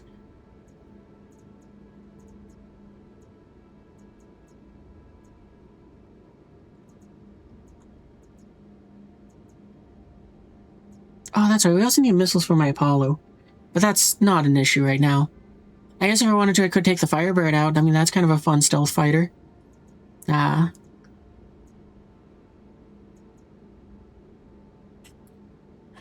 Could go out with the Carrack. That'd be kind of funny.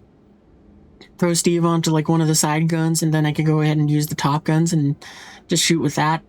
No, I don't want to do that. I'd rather use the, Yeah, I think we'll go back and get the Percy. I mean, that, or we could grab the Polaris. I might do that, and I might throw some snub fighters in it. Because the big thing is it's been like 3-ish weeks of me waiting for this thing to hopefully show up somewhere. Because, this was something that annoys me more so, but it was like, I'm going to play with the new ability that it has to go ahead and use the hangar to do stuff. So I loaded that thing up with, because of how much scrap costs now. I think there was like 600,000, space dollars worth of resources inside the ship for the sake of repairing other vehicles. And, thankfully we used half of it when, to go and just be like, oh yeah, no, go in, let's test it out. Woz, go ahead and put your ship inside of the thing and do that. And it just, like, ate half of the supplies instantly. And I was like, wow, that was $300,000 worth of repairs just done. I wonder if that was cheaper than going to a station. I hope it is, but shortly after that, it was like, logged out for the night, logged in the next day, the ship was gone. And as you can see, it said stored, because like I said, I landed at, like, I think it was Seraphim. It might have been, the station that's around, Area 18, Hurston. No, that's ArcCorp. So, I think it was at ArcCorp. Might have been, that station. But whatever it is, it was stored there, and then it decided it wasn't there the next day. And I was like, cool. Well, I'll give it like a week or two and see if it shows up, and it just never did.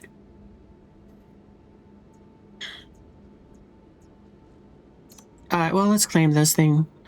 Oh, and also the only thing that's on this thing that is, unique is that paint job. So it's like, I'm not gonna pay 260k to get the ship back. Just for the paint. So, yeah, let's get that. We can put the paint back on later. I don't think I can claim it here, because I think the only way that we can claim something is if it's at our home hangar, but I'm just kind of curious enough to try.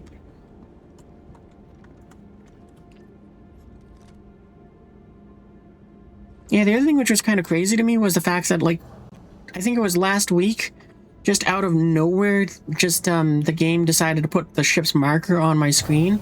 So I got very excited and was frantically trying to get to the Polaris that it decided was, hey, this thing is in the Nix system. But every time I tried to do anything to try to get anywhere near it, it would just kind of be like, yeah, you can lock onto it, despite the fact that it is 60 GMs away. It was just a case of, it wouldn't let me do anything to get there. You remember the bug where you'd call up a ship instead of spawning on your pad, it would spawn it at the sun? Oh, that's delightful. I forgot about that one.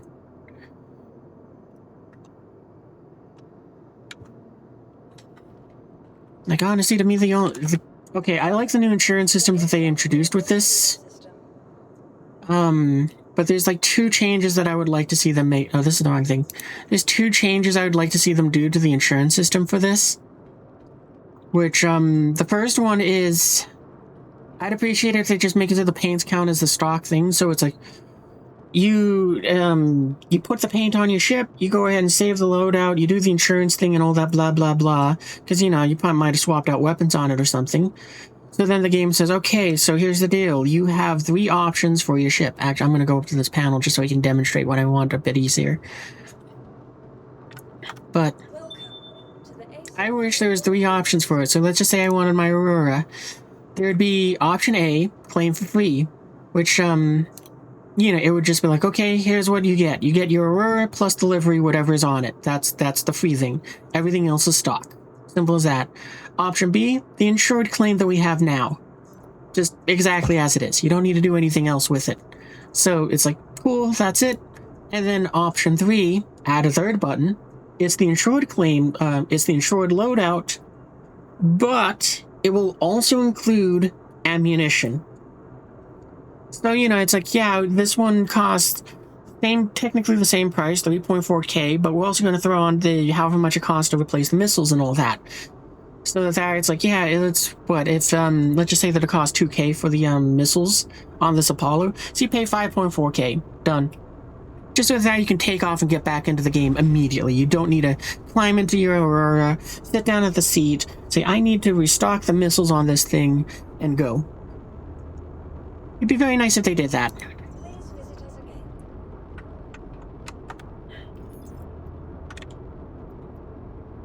Oh, I didn't realize I had a loot box here for that stuff. Yeah, they won't let me go ahead and claim the paint here.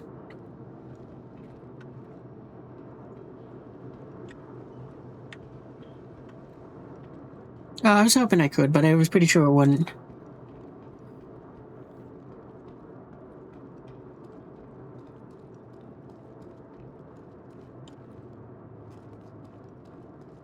Actually, I mean, since I'm here, I could go and get the snub fighter out.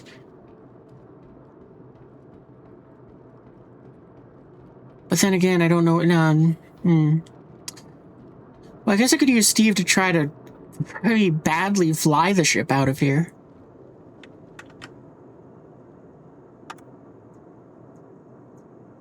Actually, what I think I'm going to do is I'm going to go and take this thing to,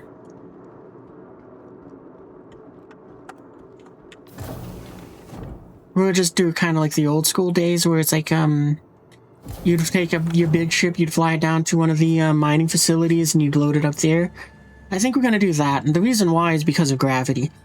Because what we can do is we can have Steve just kind of do his engineering stuff inside the Polaris.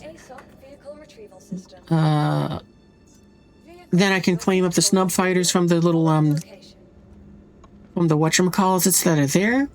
Hey Steve, how you doing?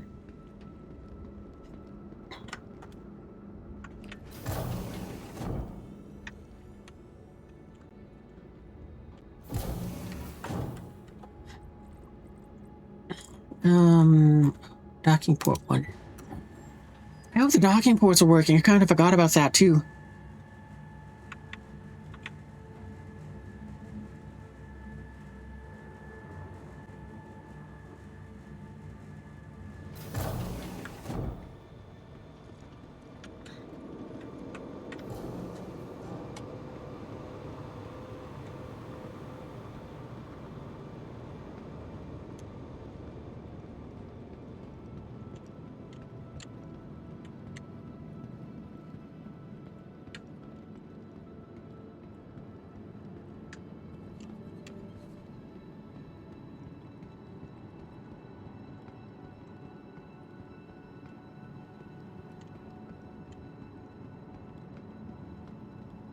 And neither one of my characters can walk straight right now. It's kind of a little funny.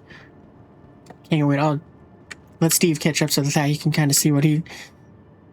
Let's see him too. Because yeah, at least I had the smarts to go ahead and clear out some desk space so I could at least put the other smaller keyboard on here.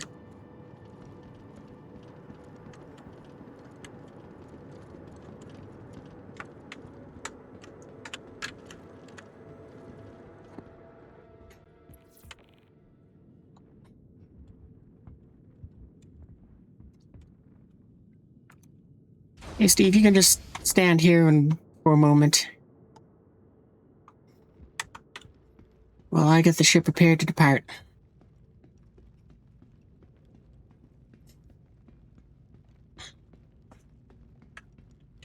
Actually, I can move him a little closer so we can just body block.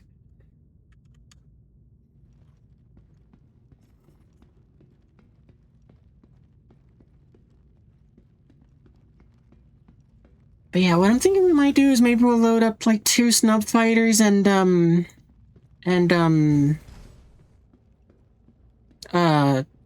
like a little shuttle.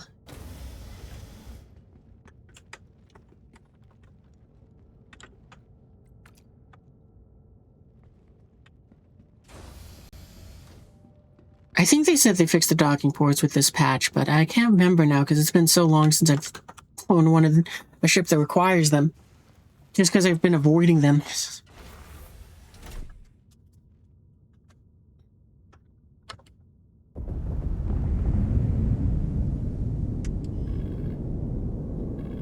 Welcome to Roman Space Industries. Enjoy the ride. System check.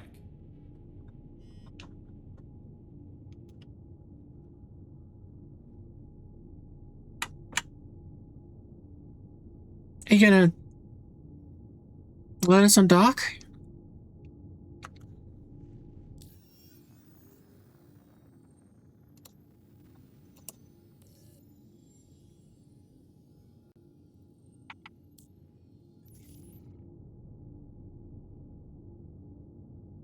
Game?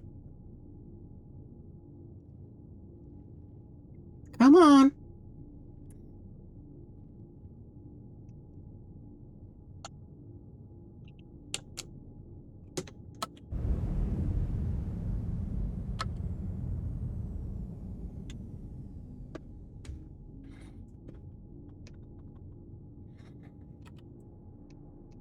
Anytime now.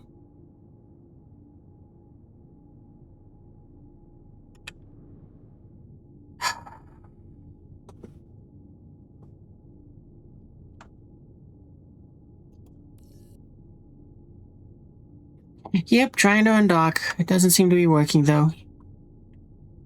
I thought they fixed it, but I guess not.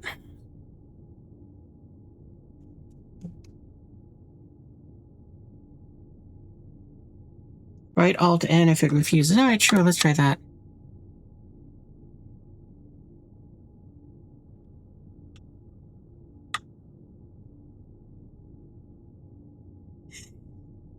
Doesn't seem like it's doing that either.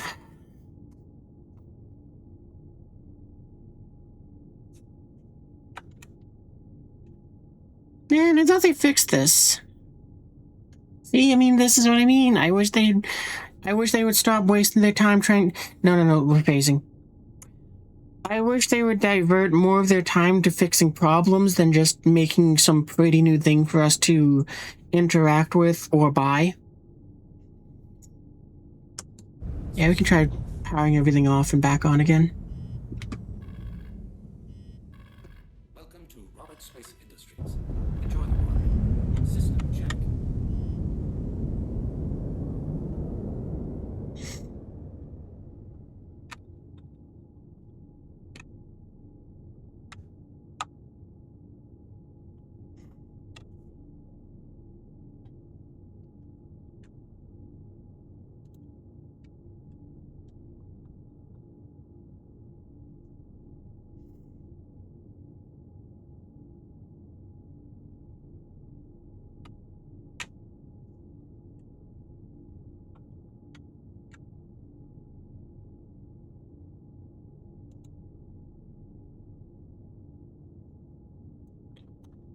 Oh, come on, game.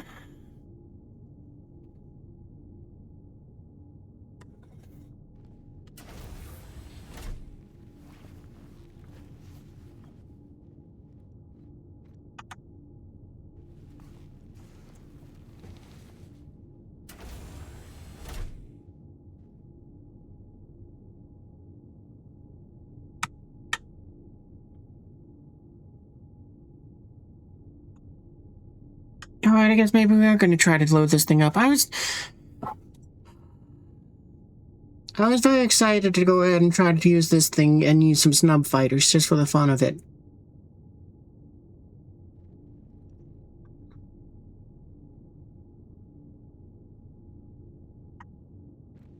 Alright, well, who knows? Maybe Steve can make it detach. Maybe it's just another case of the game decided to change my buttons or something and to just irritate me and all that, so... See if I can shut the door and get Steve up to take off. And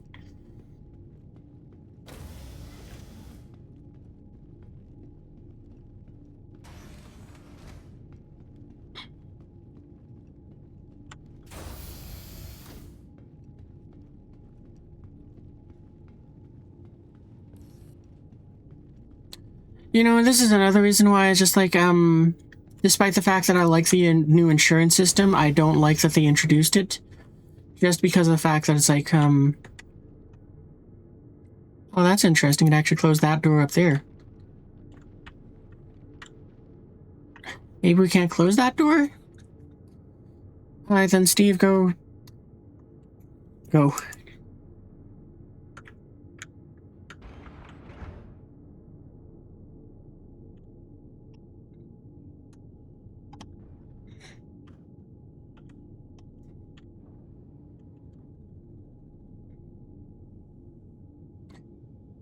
You know, just because of the fact that it did close the door down there, it's like, I think I heard that, like, the, docking ports, even when they do work, they aren't always physicalized, so you can just fall through the station.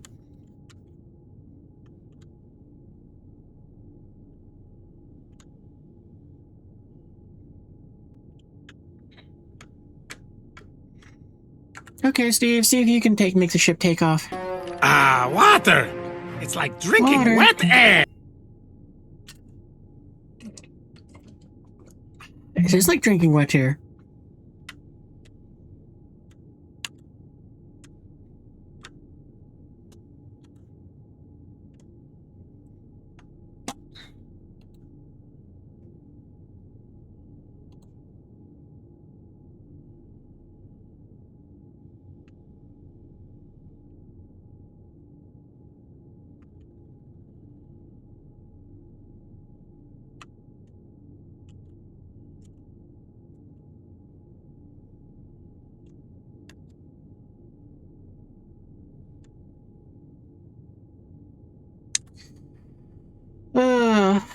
Okay, nope. I guess it won't let us depart with the ship like so.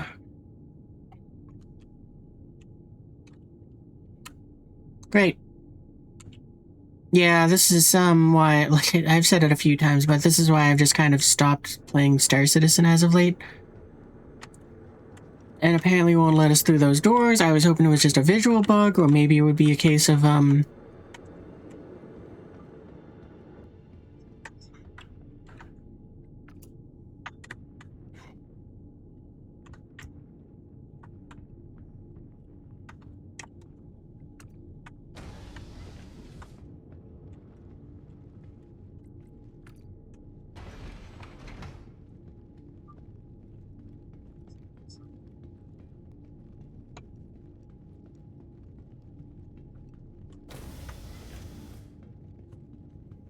yeah, Steve, get out of the seat.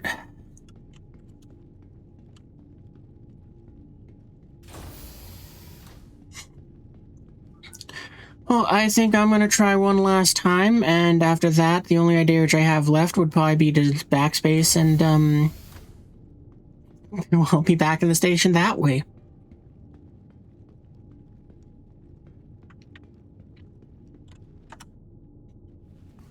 Oh.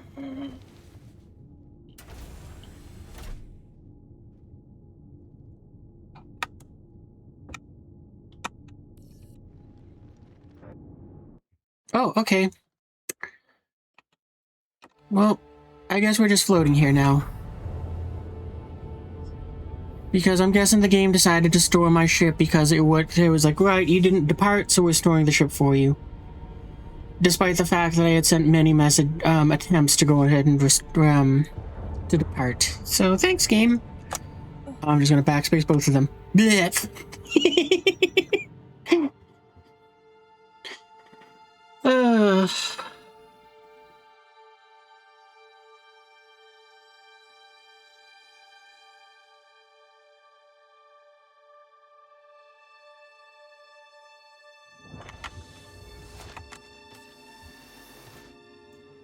And it has to give me the stupid refuel. Never do the refueling missions ever. Ever. Because this has been the most annoying thing to me, where it's like that stupid refueling thing. If it was once a thing, fine, I'd be okay with it. But the fact that it's like every respawn, it puts it back up there, and I have to do that every time. It's like, you gotta be kidding me.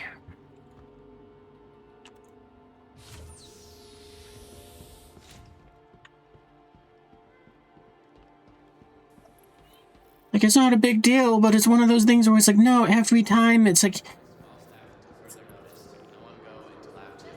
the little things that grind my gears in this game, they stack up, and they stack up exponentially. And they keep making it so that I'm just like, I've had to take a month, like, what has it been, a month or so? Maybe longer? Where it's just like, no, I can't play this game because this stupid nonsense just kind of makes you go, nope, I'm done. Hey there.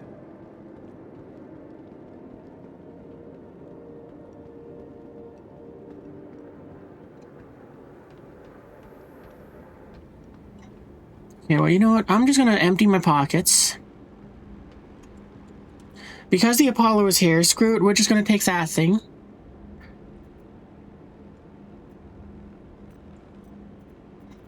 So I'm just gonna say, move all.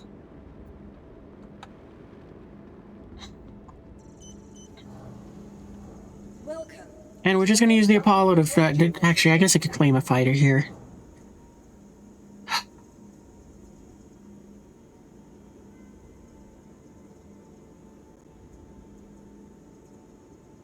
Actually, I'm just kind of curious, what did it do with my Polaris? Yeah, it stored it. Okay. Well, that's fine. It doesn't matter. I'm going to have to claim the damn thing anyway. So, we'll just say scrap it so I don't have to later. There.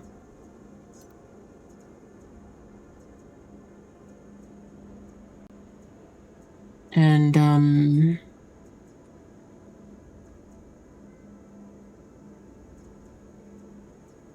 I'm a little tempted to grab the Scorpius.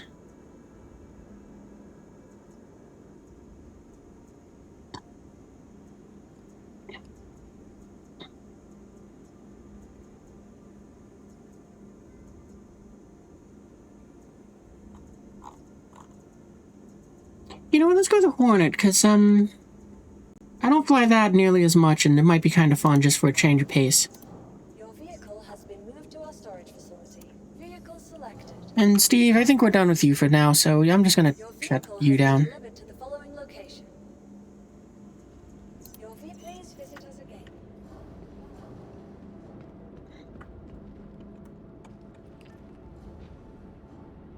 I mean, I guess I could have gone and had him in there for the sake of just kind of, he could grind out the missions too. But,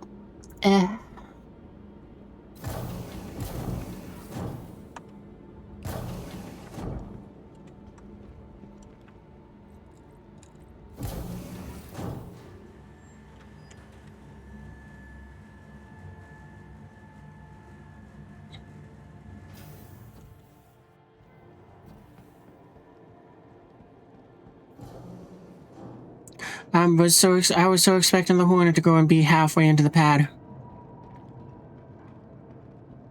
We'd around that corner, we'd see the tail of the Hornet in the air, and then it would either get purpled or explode, and I'd be like, cool.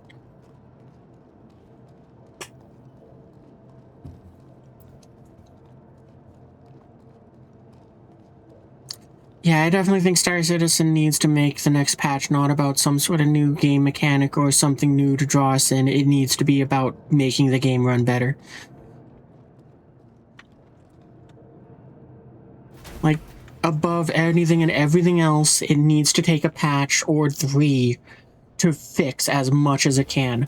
No new mechanics, no new anything, no bullshit, just make the game play. Anything less, and it's gonna be so frustrating.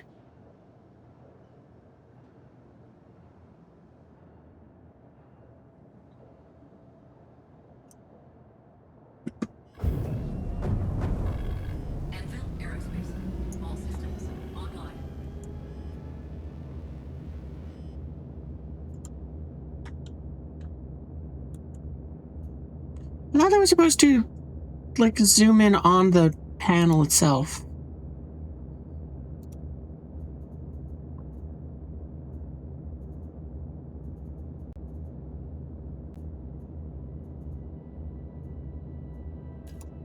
If we go without a cooler, will we be fine temperature-wise?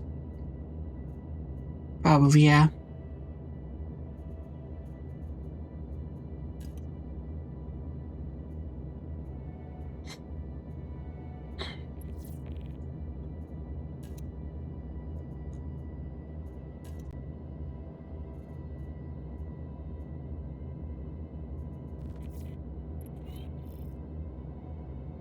Like, I mean, just going off of where the bar is, I would assume we're fine temperature-wise, but there's still that concern of me because of how this game works, where it's like, you don't have anything on here to tell me that, we're fine, and unlike on the other ships, I don't have a, I can't look at an engineering layout that says, hey, this is the actual temperatures.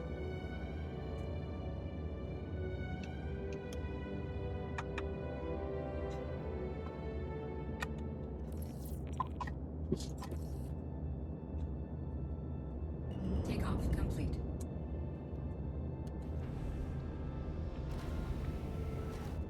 Landing gear raised.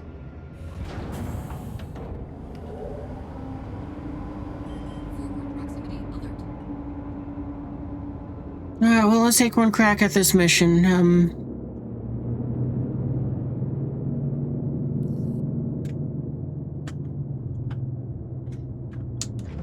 Shields offline. Does this thing have that, lamp mode? Oh, it does. Oh, that's cool. Quantum drive is now on. Quantum drive is now off. So, I just gotta share this again because this is something that annoys me very much, so it's very cool that as I move my throttle and all of that stuff, it makes the animations move, so you know, like the flight stick there. But I hate whoever did the animations and went, yeah, yawing the stick is how you will roll the ship, and yawing the ship is how you will roll. This annoys me on two levels. One, the animation being like that. Two, I have bloody pedals. You can see them down there past my feet. Those are pedals for steering the ship. And it's like, how did anyone go, yep, this is right, and approve that?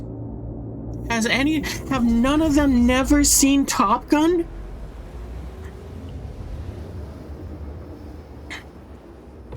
Quantum drive is now off. And that's not even like like a fully accurate movie. It's just like, no, that's just a famous one that would be like, yeah, no, you probably would have seen that. Why wouldn't it let me jump there?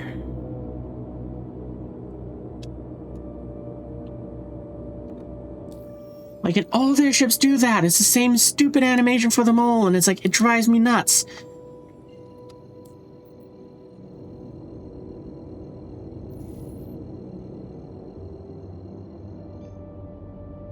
Quantum drive is now on. We're absolutely going to smash into a rock here.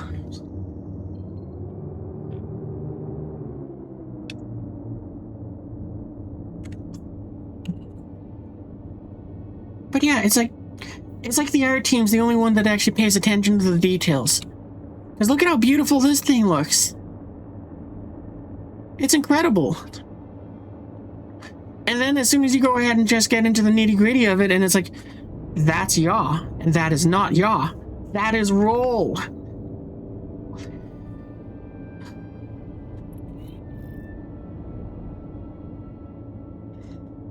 Like, I mean, come on, even if you're a kid and you got ahead and you were goofing around with all that sort of stuff, you still knew which one was which. Because you've seen all the stories with the fighter pilots. Okay, defeat hostile ships. See what I mean? Not enough information. Cool, so I gotta go and try to defeat 2 waves of hostile forces using this Hornet.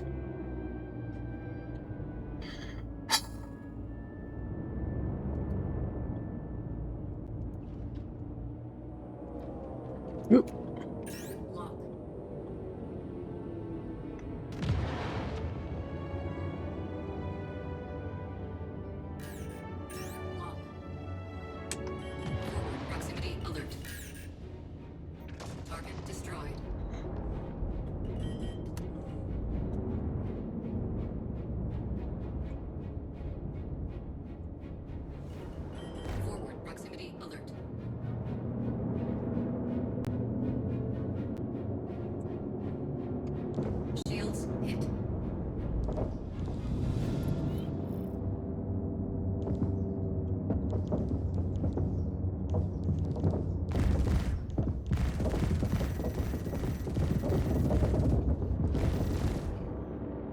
And apparently there's a Valkyrie amongst them.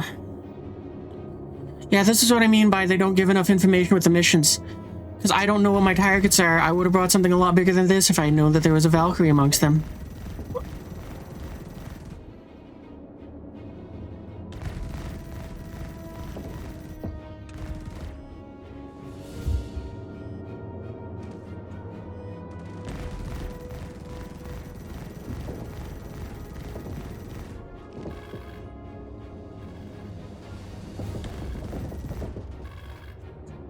Forward proximity alert.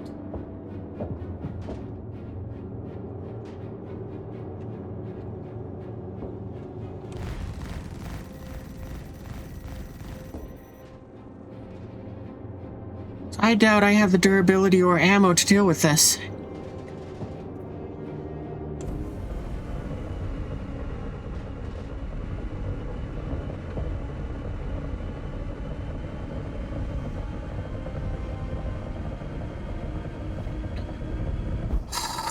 Yeah, these little things are kind of what's the reason why I've just been stopping with Star Citizen.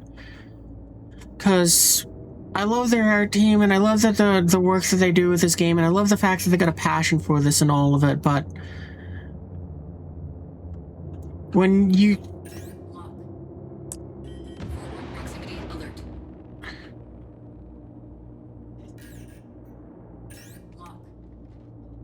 But when it's like you're doing this sloppy of a job with what should be the core of the game, spaceship combat, it's like, yeah, it's kind of hard to justify that. Oh.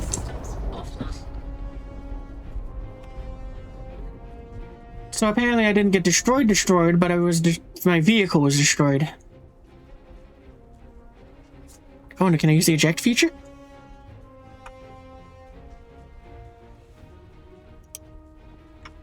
I think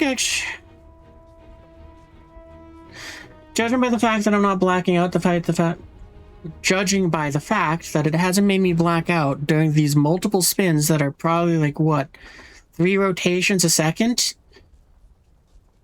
I'm guessing that means that I'm supposed to be dead, but the game has not decided to just respawn me. So I doubt that it will let me interact with an eject feature if there is one that I can use.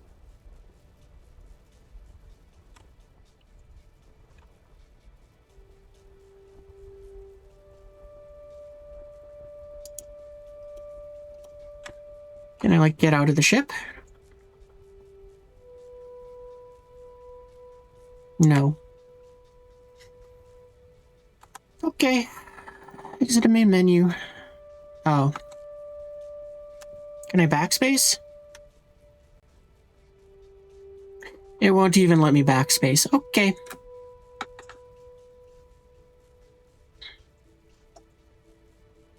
Like, again, the proximity alert thing, nice, but the fact that it's 3 seconds behind, worthless. Yeah, I don't care that it's saying I'm in combat. Just let me go to the main menu.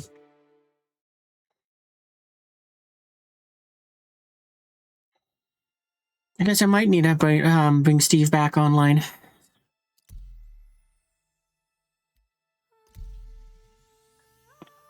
Well, let's see. I mean, I'm just kind of growing mad at the game because things that seem so obvious that should be there to help you make an educated,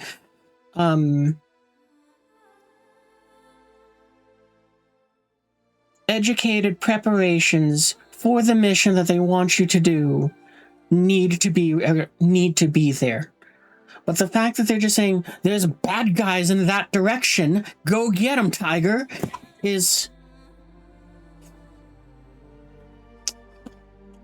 I am growing increasingly frustrated with the behavior and allowances that the other aspects of Cloud Imperium Gaming, SIG, are granted without any sort of checks and balances to go ahead and make them make a proper game.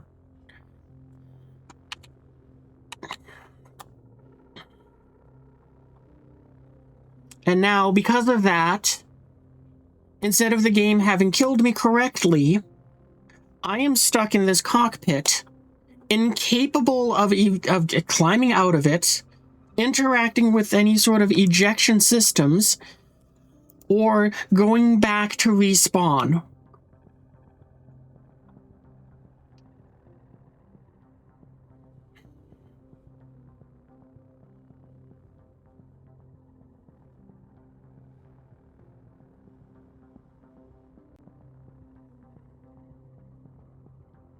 I'm not even sure what else I can say trying to put a positive spin on this, because the audacity that Star Citizen has to think that they have let me put these words, hang on, let me put my words together a bit better. But the audacity that Star Citizen has to charge several $100s for a spaceship that doesn't function correctly, in a game that doesn't function correctly, in a game that, and then try to hide behind the shield of, we're in alpha. It does not float with me. Before the most recent patches, when it was like, yeah, the game has this or that's broken, and it's like, this might go and malfunction on you, or what have you, and it's like, that's fine, you just go play some other aspect of the game. Starfighter combat not working, go play with boxes, or go do the FPS thing, or play with a different ship. Fine. That's okay to me. It's really still bullshit because they're charging you hundreds of dollars per ship. But at least it was a case where it's like, okay, well, at least I can play the game, have fun, jump on a turret of somebody else's ship and have fun with that. It was enough to kind of keep me whining, but placated. But now the fact that it's like the FPS stuff is barely functional, but good enough. The dogfighting the proximity warning, worthless when in a dogfight. Thank you for that one. The fact that I was not able to go ahead and I can't respawn because reasons. And the fact that elements of my ship are not functioning correctly. The ejection system, also fantastic.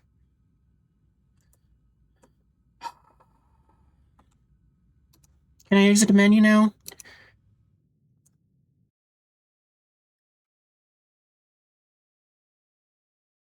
I mean, I would appreciate if, and I will add on the disclaimer because I'm sure other people are going to try to defend the game by saying, oh, well, you don't have to buy the ships. You just want to, it's just there so that you can go ahead and do this or that or support the game or whatever the fuck reason you want to make up.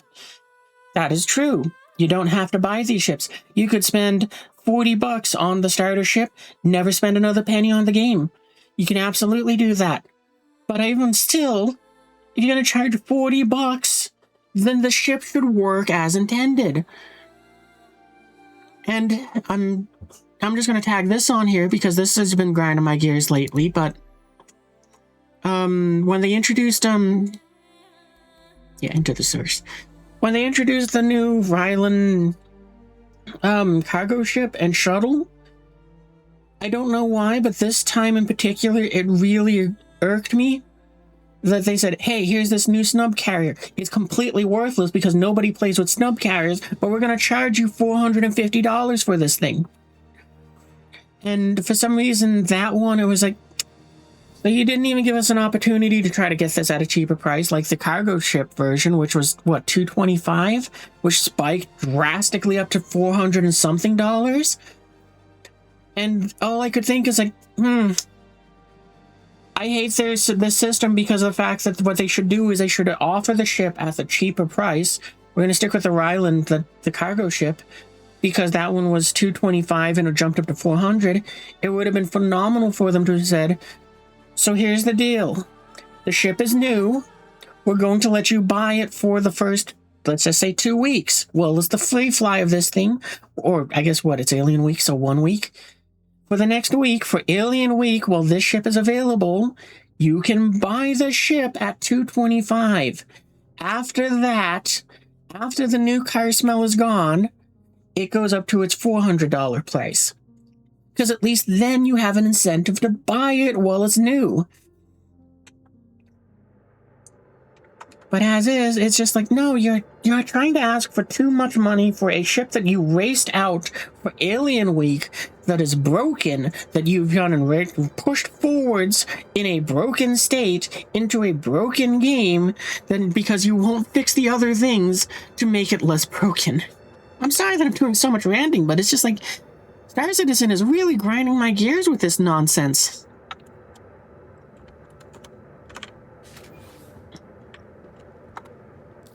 And it's like, I'm trying to just offer them creative criticisms so they can make a better game. It's not like just, oh, I hate this and they need to make it better. It's like, no, I'm trying to give them ideas that they won't see because they ain't watching me. I don't blame them. I'm not very entertaining, but,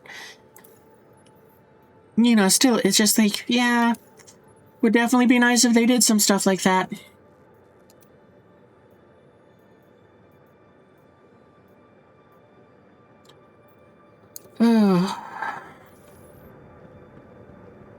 Oh, right, I forgot about the stupid... Actually, no, we're gonna leave it on screen for now, because I'm gonna reset my spawn, I'm gonna get my Perseus over here, and I might call it a Dunzo's there. Because I gotta be honest, it's been a struggle to try to find something fun to do in this game with everything kind of feeling broken.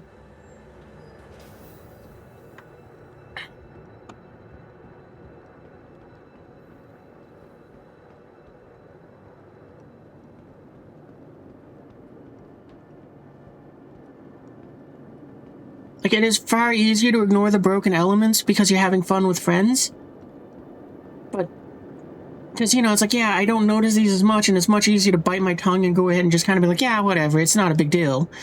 When I'm playing, like, with the drop pairs, and it's like everybody's laughing and having a good time, and we're all giggling at the fact that it's like somebody gone ahead and does, like, they're halfway into stairs, or that someone fell out of the ship. When it's like you get to laugh with people, but when it's like just me on my own trying to go and run things, and it's like everything that's broken is front and center, and I don't have the ability to diffuse it by just laughing at it with friends. It's like so much tougher to just try to keep having the fun in this game. Wow, look at that! We claimed the Polaris on stream at this station, and it's unknown. Great job. Great job, Star Citizen. Your fun is moving cargo. I wish I could have fun with that. I just don't want to move that many boxes by hand. Like, I've really been thinking, because I got a coupon for a Hull B, to make one. But it's like, I don't want to move 40 boxes of cargo. And I was actually excited for the Raylan, because it was like, if it doesn't go up too much from the 225 price, I will get one. But it was like, it spiked up to like $400 and something, and I went, never mind, I can't afford that. And I'm not going to wait a year to go and put together a chain. You learned how to move cargo with the C1 tractor beam. It's still bad, but it ain't bad. Yeah.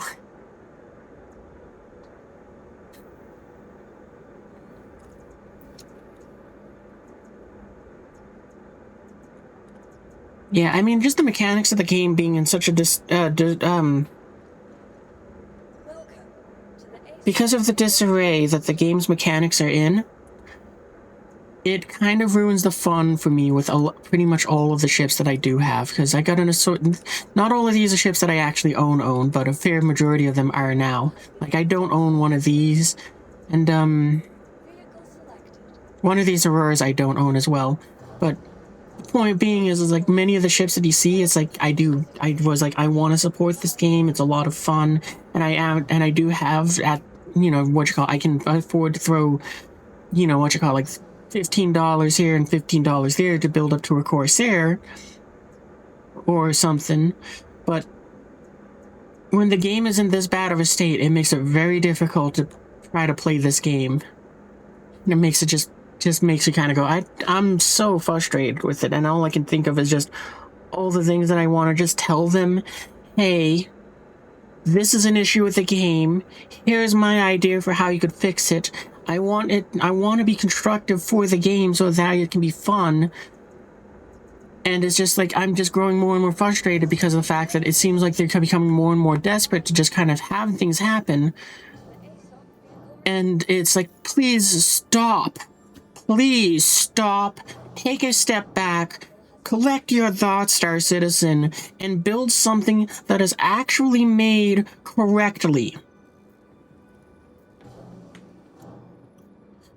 Because I'm trying to scroll through these here because I wanted to show you the priority mission things, and the fact that I couldn't scroll says something. I have to spin the wheel as if I'm trying to go through 17,000 pages on Wikipedia just so I can move it down to see 3 missions. And the thing which I'm going to rant on it again because it's that irksome to me. I need data. Fuck off with all of this nonsense of Kevin Walton, Dispatcher, Foxwell Enforcement, Security Your Way bullshit. Get it off the fucking page. Get it.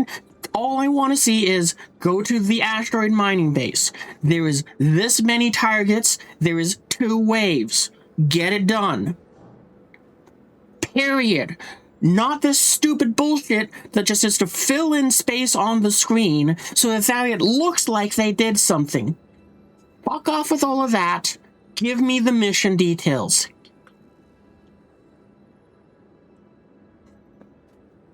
Really Dangerous is adding more things for their FPS. That's pretty cool. I've been meaning to check out Star Citizen. The biggest thing that's been holding me off on...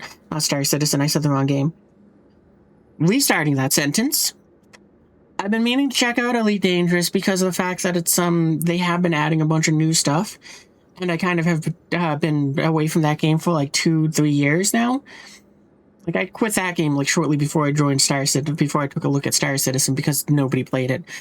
But the biggest thing that's holding me off on that now is just that I'm lazy and I don't want to set up the flight controls for that again, because new flight stick thing, which, ugh.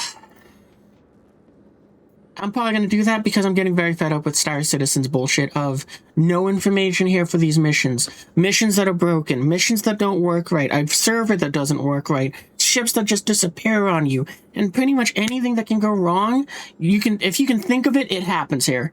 And I love to go and joke about it where it's like, it's not a bug, it's a feature. Because it is something which is just to help diffuse that aggravation of this. But at some point, I've so many years of this...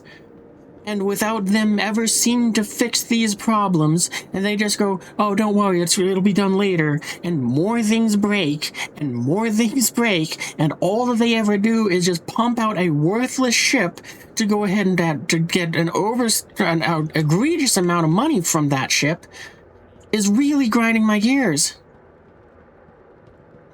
Like, I don't know why, but it's like the Raylan, I didn't care for the ship. I didn't want the ship, but they did such a great job with the out team that I was like, I kind of want one. And then I saw the price tag go from $225 to $400 and something, and I was like, fuck off, guys! What the hell?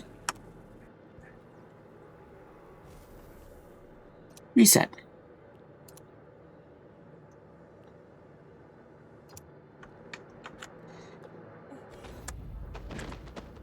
Because, yeah, it's just like, that was like the straw that broke my back. Because it was like, no, this is ridiculous. I don't want that ship.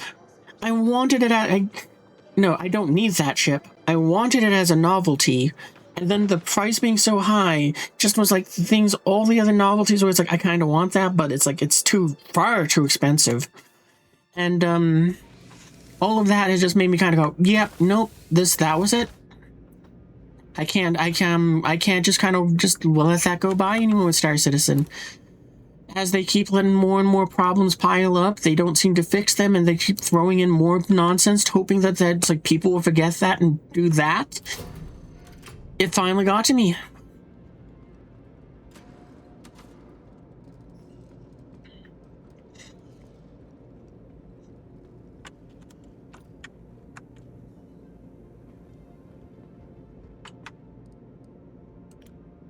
Like, I mean, the game's great when it runs fine. Like, right there, this whole interaction with this elevator system was great.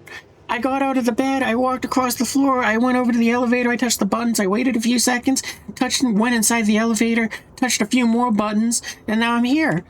All of that, perfectly butter smooth. Like, that was like, well, this is not normal Star Citizen. This is all working like an actual video game. Why? Working myself up because of the fact that it's like, this is great, but the second that I get to my hangar, it's going to start falling apart. Because, like I said, the art team, look at that. This is incredible. They made it so that there's the little pool, like pools of water from somebody who is probably mopping or just from condensation collecting here. It reflects in the light over there.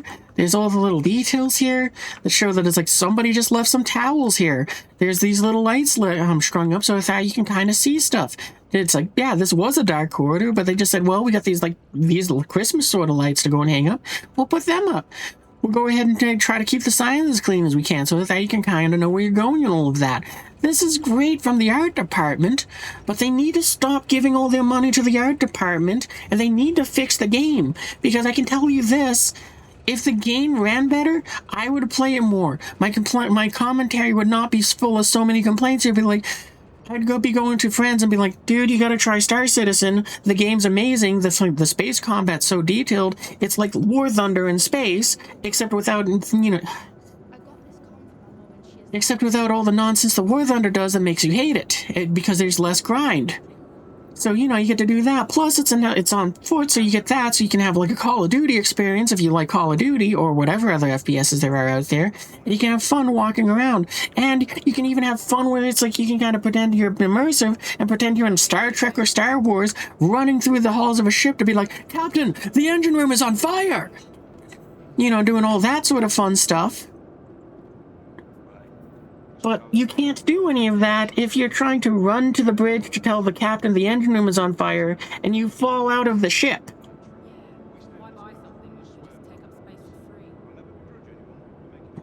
We need those 23 devs working on here. Yeah, here is important. That one we can't pull people away from. But aside from that position, they could go ahead and pull a few guys away to go and make the game run better.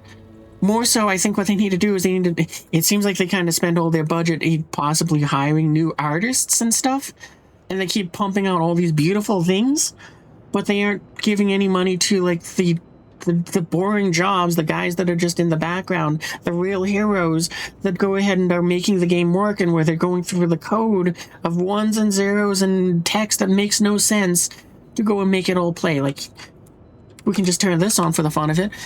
Whoever it is that is making it so that they're making sense out of, like, what you call it, the numbers here, where it says zone RS _int _layout _Keeger and so on and so forth, who takes all of that information so that when I look at that sign, it shows a sign. It's like those guys who are doing all of that number stuff, they need more of them, they need to pay them better, and they need them to go and have, like, 4 times the budget that they have now so that they can make this game run.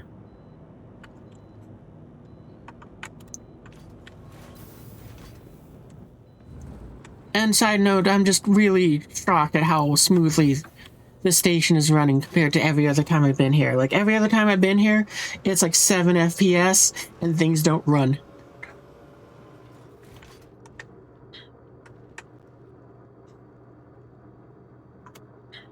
Oh, actually, I need to go back to customs.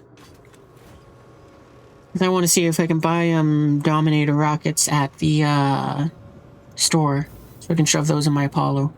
Oh, actually, no, the Apollo isn't here. Never mind.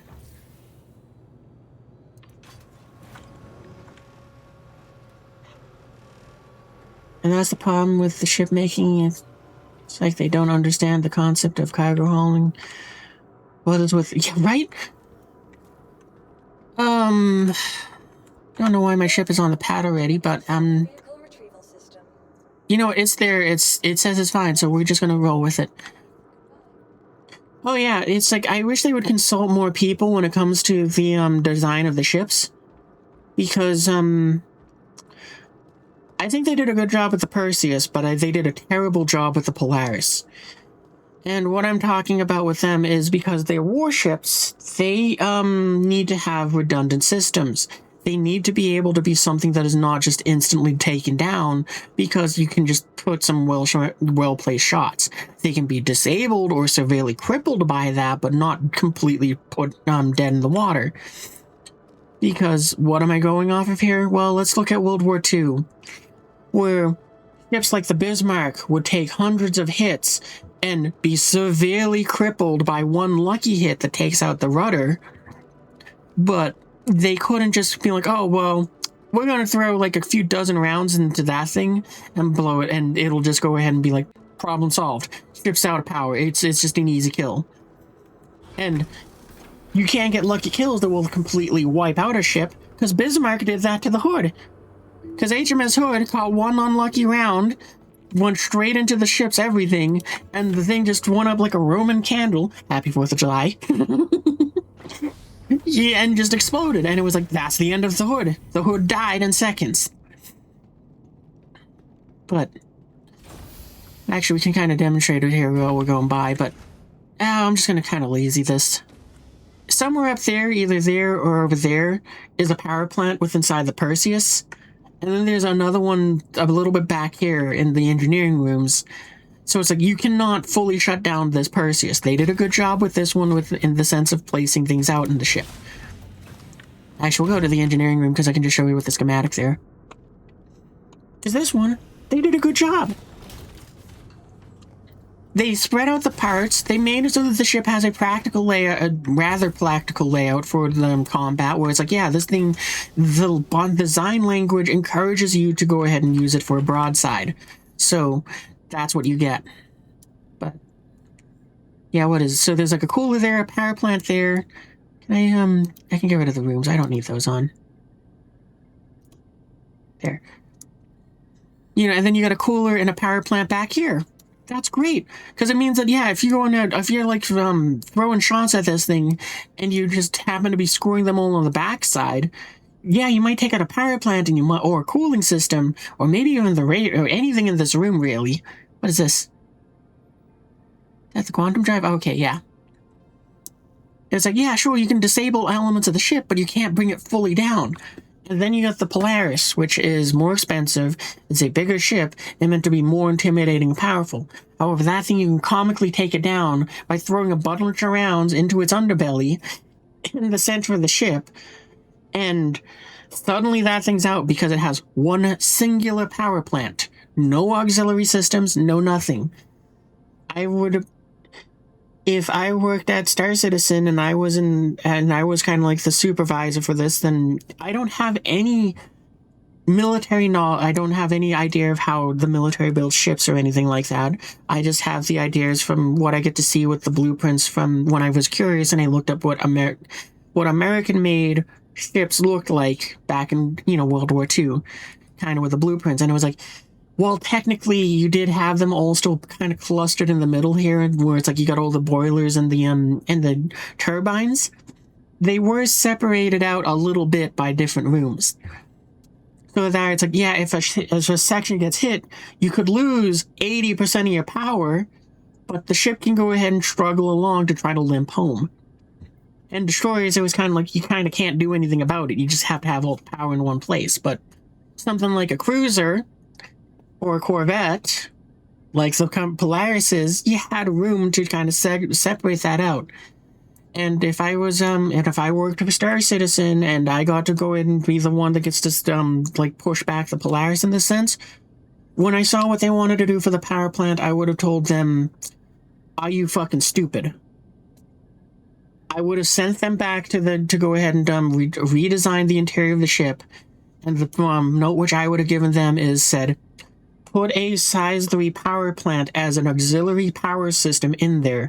This one doesn't need to be functioning for the ship all the time, but you need to put it in there so that when this ship gets hit and people take out the primary power plant of this thing, you can make it so that the ship has that moment where the thing powers down. You throw on all the lights, you get the immersion going. Have you understand in that moment where it's like, uh-oh, things just got very bad. 2 seconds later, this auxiliary power plant comes online and allows the ship to start functioning, where you have 20% of the power you had. So what, if you have 20 pips, that means you get like 3? Well, no, what, 20% of that would be about 5. So you get like 4 to 6 pips, we'll say. So that it's like, okay, the ship has just been crippled and is now in that moment where it's like, we don't have enough to run everything. So pull all power from everything, divert it to the engines, and get us out of here. That's what you could do. Like, the Percy kind of has that, where it's like, the power plants in different locations. One can be hit. You can lose half your power and go, okay, we are in trouble. It's time for us to get out of here. Let's go. And it's like, I really, really wish that they would do more of that.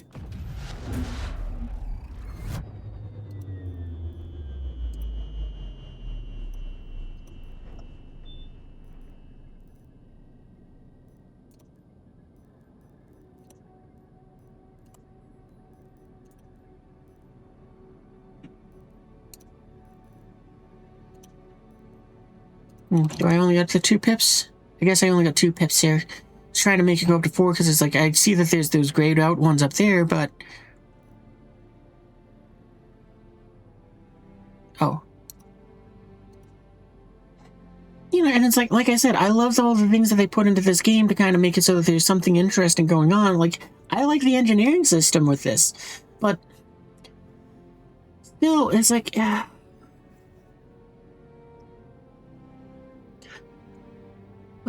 Okay.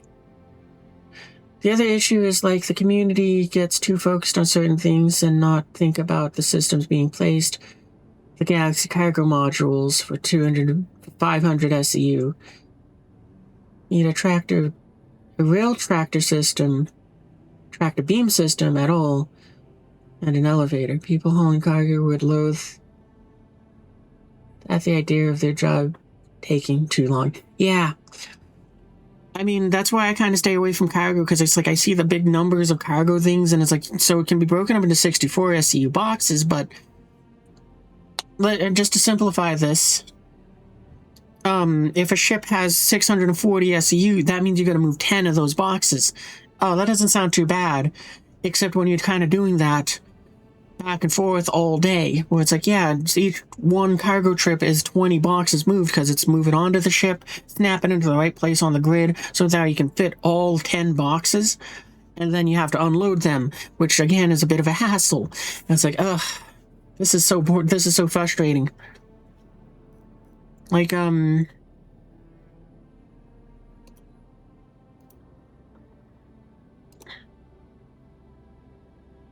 just gonna put some pips around and all that. I guess I don't need those ones there. But yeah, what was it? What was that event that the cargo one which they had us do ages ago?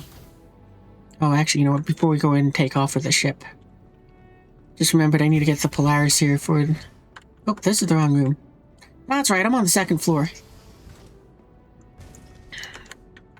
But anyway, as I was gonna say, is like, when they did that cargo hauling mission for the Hurston thing, or whatever it was, the Hurston Rally Race Aid thing, and they wanted you to move, hundreds of boxes 4 times. I mean, what was it? I can't remember what sized SCU boxes it was, but, or how much was, like, the biggest cargo mission. The only thing I remember about that one was I got so fed up with it, my solution to the problem was to go overkill. I went everywhere with my my Polaris, and I had that, and I would just literally throw them up the ramp, not snapping them to the grid, yeeting them into the ship, not giving a damn what happened to them, because I was so fed up with moving so many boxes that I just didn't care anymore, and I just wanted to get the damn thing done.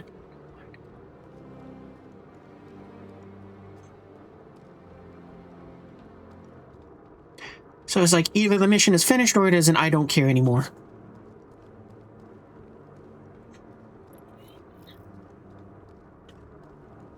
Like, I mean, what they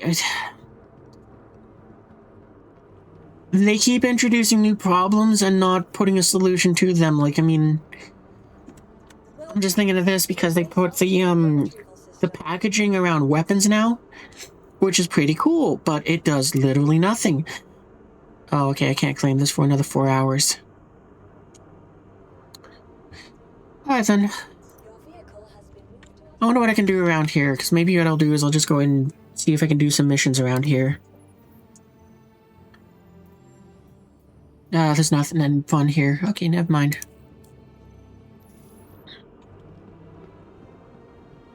But what was I saying? You're right, the cargo boxes, it's like I got so tired of them and I like the Polaris just because of the fact that it was like I could take my Atlas, sit at the base of the ramp and go yeet, yeet, yeet, yeet, yeet. Alright, that's 40 boxes, let's get out of here. And it made it so much more enjoyable. Alright, well let's fly this thing back to Seraphim. Because I don't see us doing any more missions, because I've got to probably take off in like 10 to 20 minutes to go ahead and take care of dinner and the last of the 4th of July fireworks stuff. Sure, we'll accept Togs' invite, but I don't think that I'll just let him know it's like I'm not going to be on for long. But yeah, it is...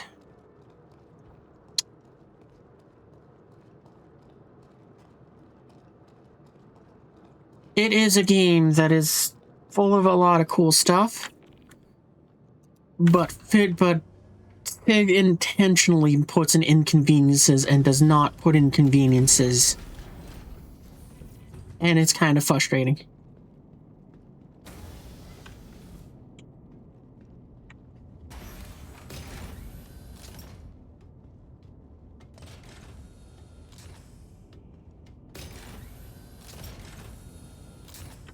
Like, I think what I would have done with them kind of physicalizing the cargo system is I would have,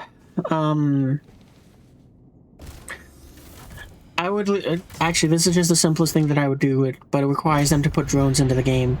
Because what I would do is I'd just make it so that everyone gets the ability to go ahead and just fly up to a station, just deploy their cargo systems or open the doors, and then what would happen is this would work great for ships that have external cargo systems or very easy access to that cargo system.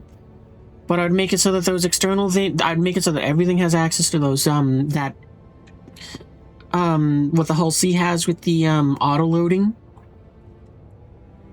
And I would just make it so first I'd make it so it just teleports it onto the ship. Simple as that. Later, once you have the ability to go ahead and make it look pretty, that's where I'd make it so it's like you see drones, like in teams of 2, moving crates to attach them to your grid so that they can go ahead and load you up and get you out of there. And make it so that they do this very quickly and very efficiently. Are you still stuck? Oh, actually your engines might not be on, despite them looking on.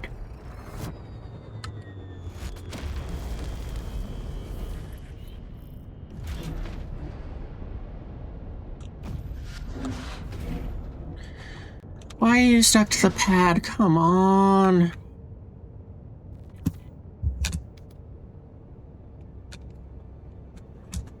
Yeah, okay, so you're picking up that.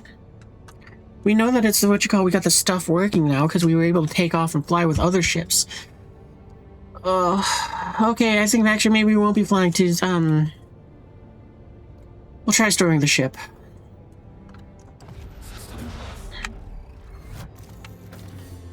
You might not be flying towards, Seraphim.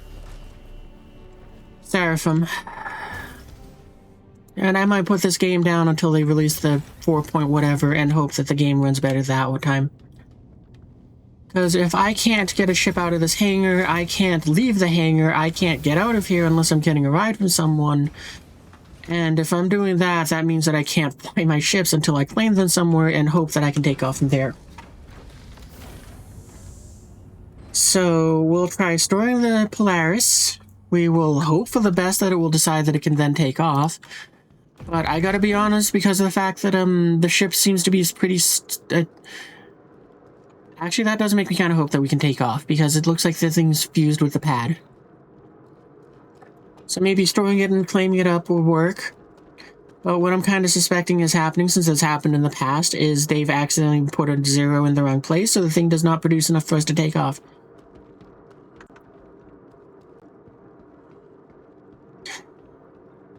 If I was going to be playing for longer, then I might take you up on that offer, but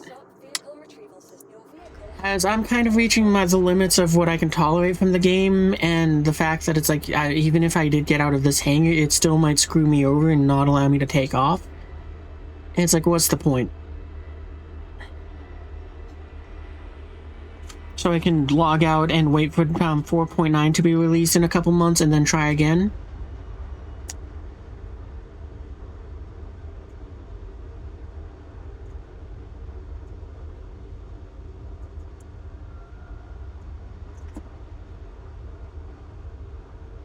I'm also just genuinely frustrated at the fact that it's like, we claimed the Polaris, we gone ahead and got aboard the thing, and then the game stored it on us, and it decided to say that it doesn't know where the damn ship is.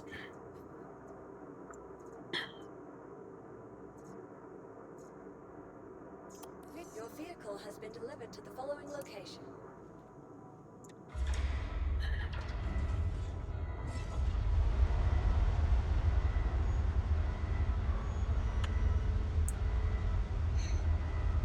I was really hoping, because I had seen so many like patches come out for this game, and I was like, okay, maybe finally it's playable.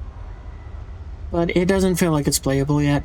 I've really been trying for the past, what, 3 hours? But all it's done is just kind of grind my gears and just make it so that it's like, I'm trying not to, but I just keep wanting to go on rants where it's like, this needs to be done with the game, or this is my idea for what would help with this, and all that blah blah blah. Okay, well now the landing gear looks like it's in the right place, so hopefully that means we can actually take off.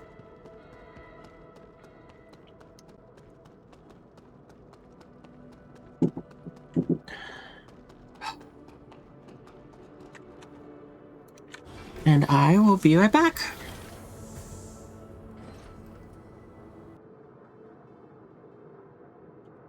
I almost forgot to unmute my mic.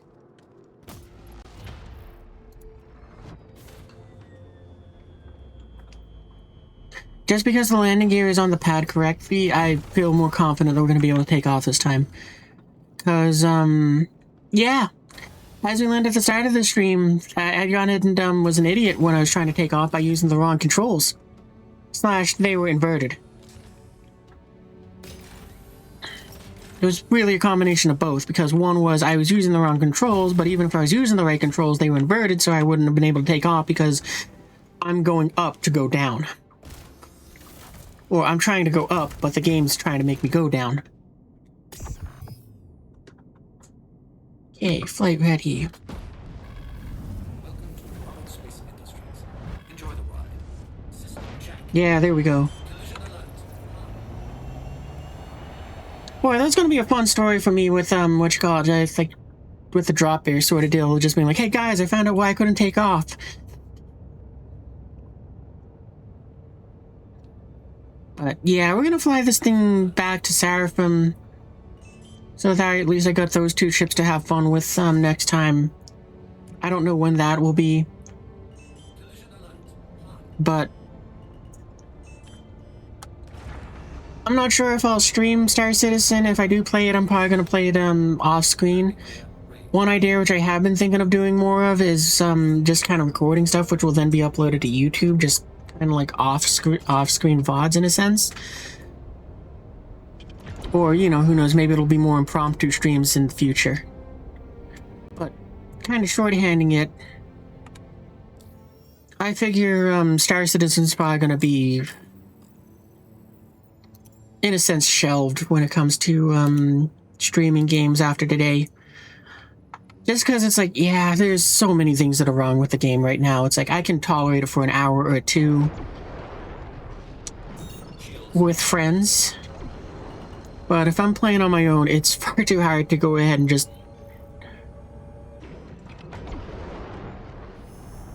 There's so much wrong with the game.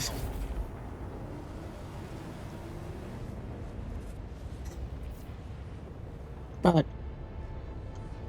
yeah, and it seems like it's one of those things where it's like, it's easy enough for them to fix it too, though. Because, yeah, if I had some magical power, or just was in that place where I could just tell Star Citizen, do this, period, then I would probably tell them to reallocate money to their coding team, the developers that make it so that the servers run and they run smoothly. I don't know if exactly that is the coding team, but that's why I'm clarifying that it's like I would want them to probably reallocate money from the art department to those guys so that they can make the game run.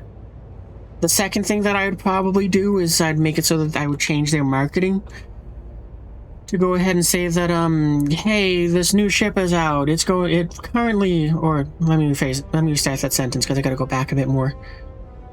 We are preparing to release a new ship. What's a ship that is unreleased, right? It doesn't matter. This ship that's unreleased right now, we'll say is $100.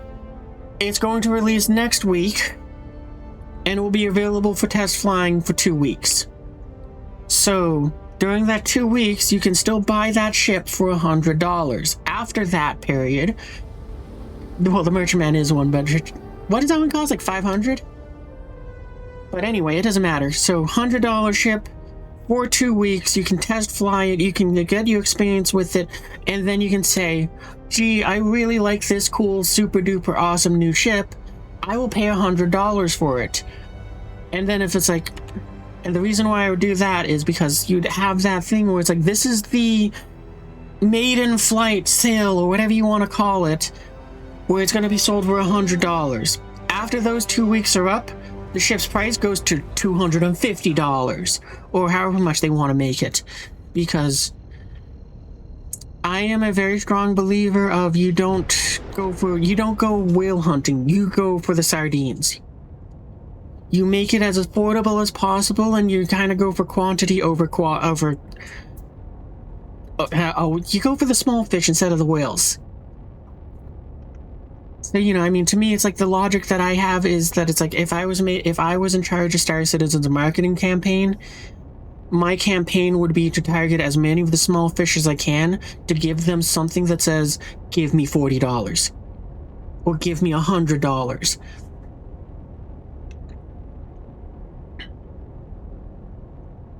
Like, I mean, and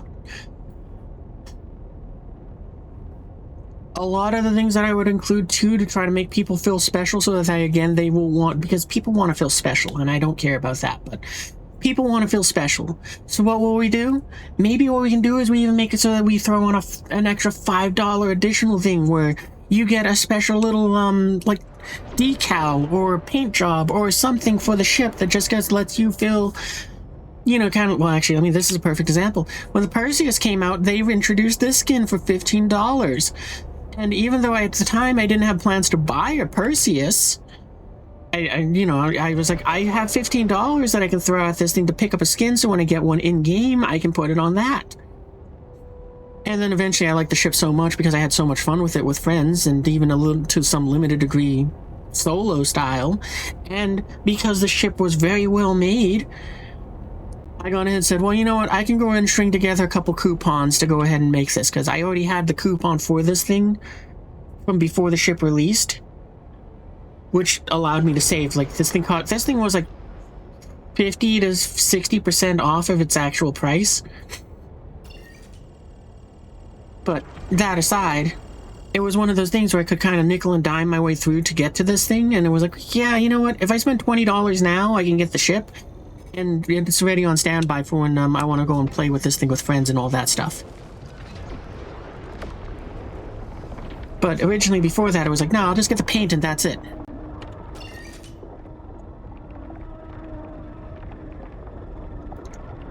But yeah, it's like, if I was them, instead of raising the price to ludicrous heights when the ship releases, I'd give you a week or two where it's like, this is the price for the ship as its maiden flight sale. That's the name I'm going to stick with for this, to the very, it's like, it's like, that would be the hype that I would have. And then after that, I would go ahead and raise the price on it, so that people kind of go, oh man, that's really cool, I should have got the thing. And you can even make it so that it's like you include something for people who buy the ship too, like a free paint job, maybe you give them a title, or maybe you make it so that they get a, just like, well, I mean, I'd probably go with a paint job, and it would just be a simple thing where it would just make it so that There's many different things Star Citizen could offer that would be a very fantastical thing that is pointless but makes you feel happy that you got the ship in the first wave. Like, if one of the things that I would probably want to do, again, but just for denotion purposes, is that the numbers that it assigns to ships, make it so that more of them have a number bound to them in that sense. You can make it so that the people who actually own one get to pick their numbers. You know, and you can just make it so it's a scroll wheel in a sense where it's like you can kind of do that sort of deal. Or, actually, it might be even... No, that one would probably take more work than what I was going to say. Because what I was going to say is what would be very cool is imagine if when you ordered one of these skins, or, you know, what you call it, like just the hull paint on them. Hey. Oh, that was the wrong button, but that's fine. But, you know, just if, I should be slowing down so that I don't run into something. But, you know, just like, oh, wait, I can't show that. You know what, we'll just do this in a second here.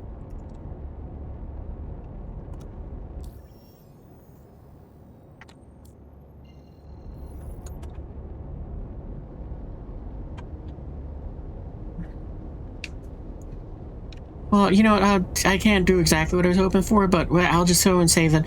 You see where it says RSI Perseus on the side there? Imagine if they had just put an ID number on there so that you can feel special, because it's like, oh, your ship is number 112 off of the manufacturing line, and each one would just progressively get up there. Where it's like, yeah, no, you can see who, you know, and it's like, you just make it, that's wave 1. Anyone who buys the ship in the 1 week where it is, you get that cool little bit of addition to the ship, where it adds a number on there. Because, you know, it would be pretty cool. It would probably take too much work for that, but, you know, it's still one of those things where you could do that. But I would just do a paint job like they kind of already do. I'm in the wrong thing. I want to go to maps. I'm dumb. Sarah's phlegm, please.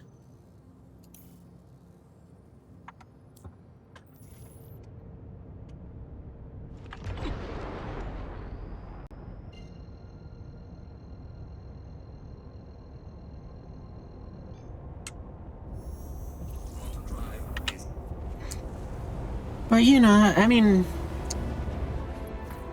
Yeah, I probably wouldn't want to make anything fanciful on the outside because that requires extra coding and work to go ahead and make it so that that bit of artwork that is very cool and very pointless is a lot of extra number crunching and all of that stuff for just the developers. When in comparison, you can go and make something very simple like saying, yeah, here, we'll give you this little bobblehead or something that you can then take in your Polaris. You can go ahead and be or Perseus, or whatever ship it is. You know, we're going to stick with the Perseus here, where it's like, yeah, no, we'll make it so that you get a fun little bobblehead that you can then go ahead and, you know, snap into this ship or any other one, and, you know, when you just like crouch down over here, you'll have to see that little flag that says, like, Wave 1 Perseus owner or something. The little decal that we only need to make the code for once, we then distribute it to everyone who has a Perseus, and voila.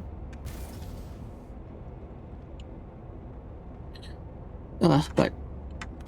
yeah, marketing team would just be a little different in the main point of... But yeah, I got completely off the rails there with my ranting. Quantum fuel is at 75%. But yeah, if I was in charge of Star Citizen, I would be telling them to reallocate their funds to provide resources to the teams that run the codes and the servers and all of that, so it runs better. And the art team would probably lose a fair amount of their budget, because while this is incredible that they can make these cool looking and beautiful looking ships, so look at this thing, look at all the detail, look at how good this ship looks. But that doesn't mean a whole lot if the servers are completely borked and busted every time, and it's like a pain in the ass to do anything with these beautiful ships.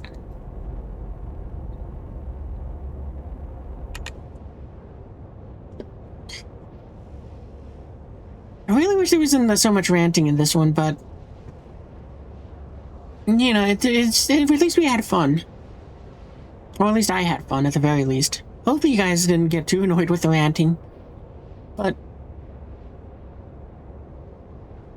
the only reason I rant so much on this is because of the fact that I have a passion, I have heart for this game, and I want to see this game succeed. I'm sure other creators have said the same thing, And I know that there are others out there which have had some very good ideas for the game. Grant a lot at least in the days of League. Oh, those were some dark days. But, yeah. I mean, the reason why I do that is just because of the fact that it's like, I care about this game and I want to see it do as good as it can get. And the things that I find to be the most irksome are things that it's like, it really feels like they either don't have someone that is kind of like pulling examples from reality, or they aren't consulting someone that might have a specialization in that field, or because of the fact that it's just the game is... It really does feel like so much of this game is held together by shoestrings and chewed bubblegum. They couldn't even get duct tape to hold it together. So it's like, I really want to see them like improve on like those elements, especially the servers. But after that, it's like, I would love to see them just kind of being like, can we get someone who, you know, like a ship architect or whatever they're called, you know, the guys who would draw the blueprints for ships and say, we want him to come on board. We want this person to be in charge of the art department with laying out the blueprints for ships.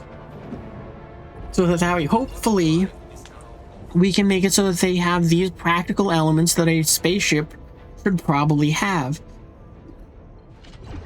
Because you're gonna have the layout of a battleship and a cargo ship be drastically different from each other.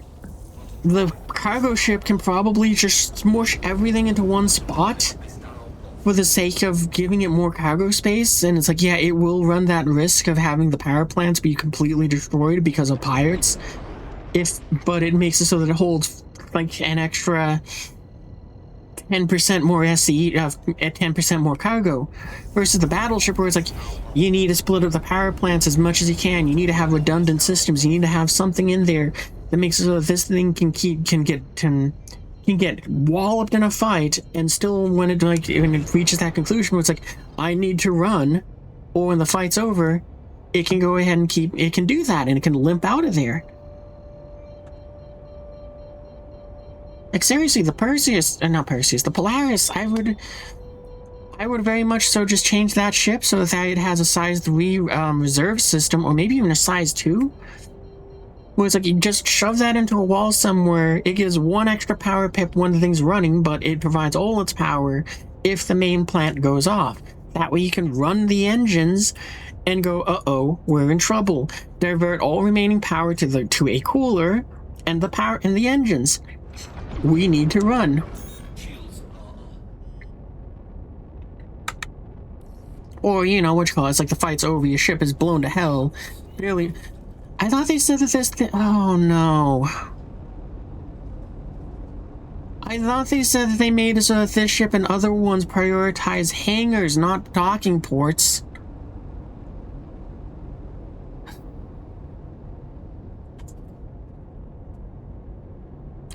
Well, we'll give it a shot with the docking, but I got the feeling I don't think I'm gonna. Because my experience with the docking ports with the Polaris was just like, it lost our ship.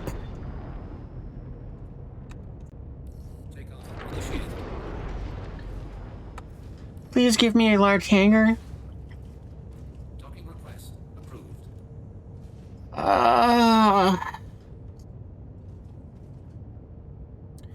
You have got to be kidding me.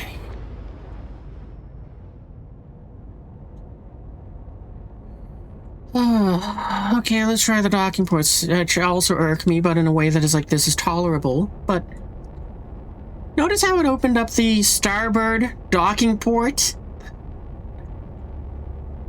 This is another thing that tells me they didn't consult somebody that knows anything about ships. Anybody know why you call port side? And why starboard side is starboard? Pretty simple thing. Port goes to port! And yet somehow Star Citizen, in their infinite stupidity, was like, starboard goes to port! But hey, at least that's something I can laugh at, because it's like, how do you make that mistake?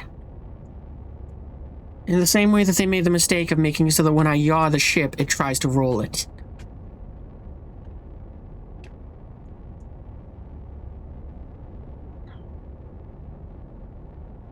I really feel bad for their development, their engineering, not engineering. The team that has to try to make the servers and all of that stuff. Because, holy cow, they are not paid enough.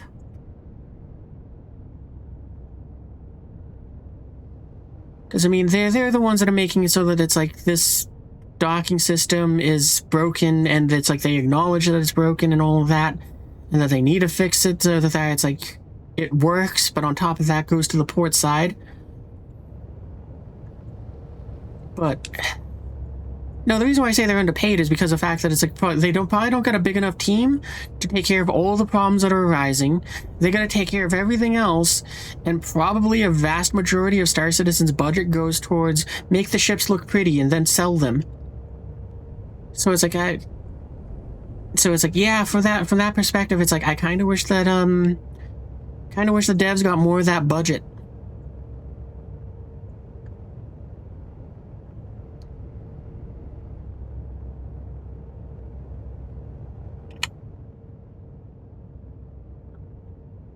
Okay, if I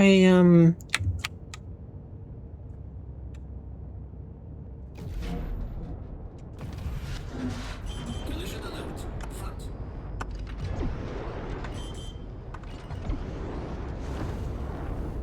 oh, gotta back up. So because of how busted the stupid docking system has been, I actually had to set up my hotkeys so that I can use the arrows to try to guide in my ship, hoping that maybe that would jet it, but no, it seems like docking isn't working. Collision alert. Port.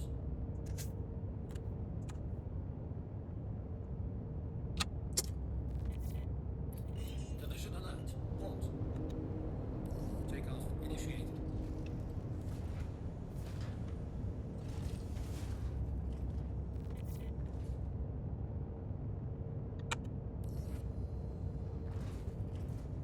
Docking request approved.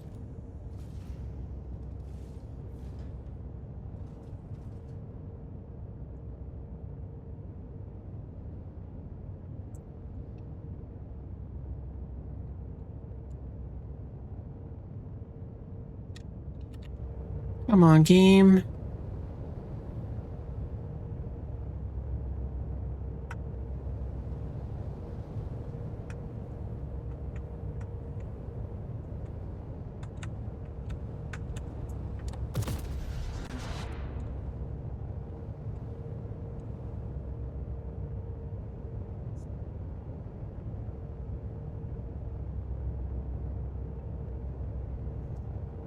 Like, I don't even think it's going to connect with if I manually dock.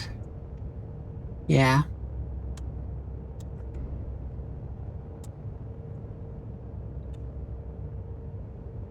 I mean, that should really be connecting right now.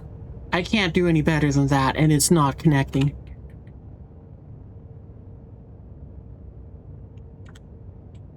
Collision alert. Port. Oh, wrong button.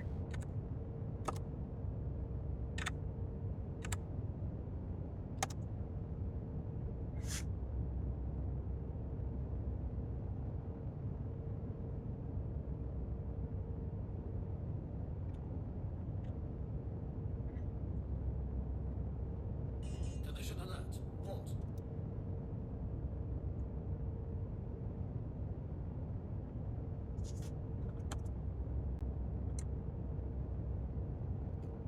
Okay to know that they didn't fix this.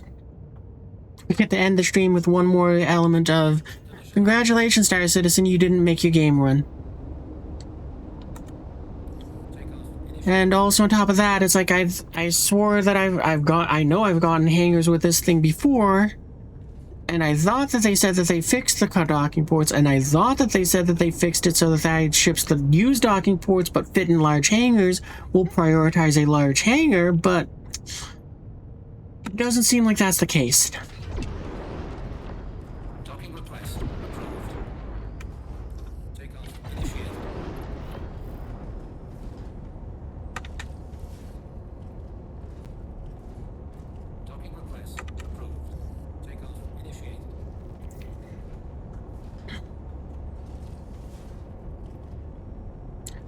All I can say is it definitely makes me wish that they would split the contact tower so that it's like request docking port, and there was that one for that, or request hangar. You're joining the C1 again? That's good.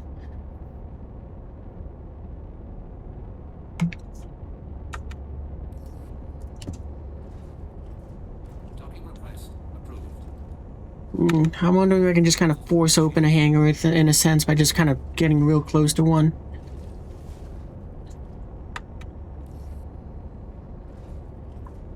Docking request approved.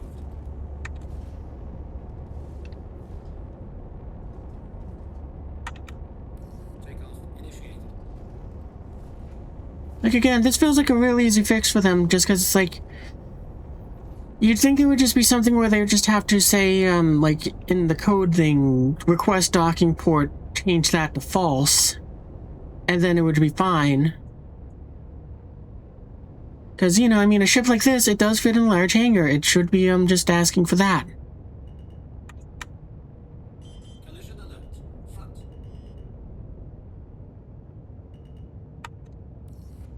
I don't think this is going to work, but I'm really hoping it works. Docking request approved. No. Takeoff initiated. Alright, then, you know what? I'm gonna just... I'm done.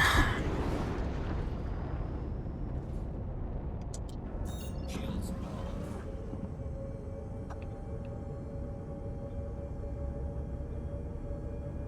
We're just gonna jump halfway towards that. Sure, good enough.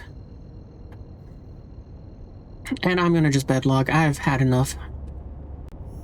Quantum drive is now on. Quantum drive. Shields are on. And I'm just gonna go bedlog. I could go ahead and relocate to Grim Hex, but that'll take longer than what I want to give this game now.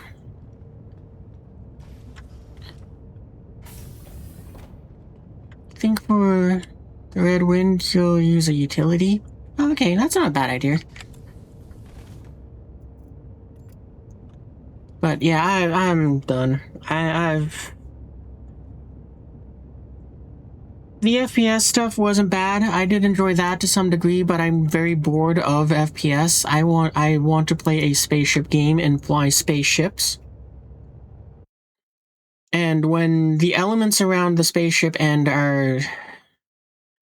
Oh, I think I accidentally closed the game. Oh no, I sent it back to this. Well, anyway. Leave party.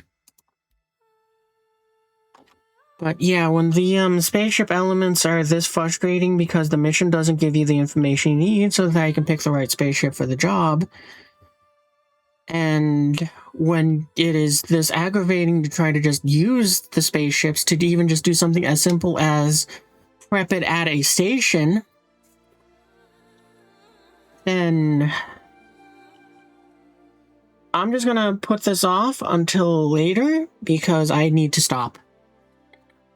And I'm going to shelve Star Citizen. This is the last Star Citizen stream for a while. Because I'm going to just put it on the shelf. It'll sit on the back burner until they can work out the whole server issue stuff. And all of this bad coding that could be fixed if they would just take, let's just say, 30% of the funds that they're giving to the art department and gave it to them so that they can make the game run better. And hopefully that would mean that it's like in a much better position, so everybody's more willing to give them money so that they can make more money so that they can go ahead and keep making a game that's fun. But as is right now, I lost the fun when I started running into problems with the ships. And it wasn't something about the ships themselves and how they look or how they handled. It was when the ships had to interact with stuff because the game code is rubbish. Like trying to go ahead and interact with the docking ports, trying to go and get hangars, trying to go ahead and do dumb combat from ship to ship combat. And trying to interact with the missions to do all of those things. So, closing thoughts. If Star Citizen if the things that would make me very happy about Star Citizen, if it's moving forwards, would be they make the game run better. That would also include how you get bad frame rate drops, as you were saying, Dia. So, make the game run better. Provide more information that is useful for the missions, not just a slop thrown on a screen to go ahead and make it look like there's something there, but it's just Philip from Cargo Movers United just talking about his day. Give me information that says that this is the mission, this is what's expected, this is what you might, and, you know, the combat missions. I shouldn't use the cargo in it for the sake of that example, but when I'm going into the combat missions, the things that I want to and need to see there, because I want both of them. I want to be able to see it because I need to see it so I can prepare for the mission correctly. I need to see them go and say, there are hostiles at this point on the map. There is between 6 to 10 of them, and there's 2 waves. They are all flying in small, light fighters. Go take out all 10 of them. Or 6 to 10, whatever. Take them all out. Give me those points of information so that way when I'm at the station, I can judge, do I need a Polaris because there's going to be a capital ship there?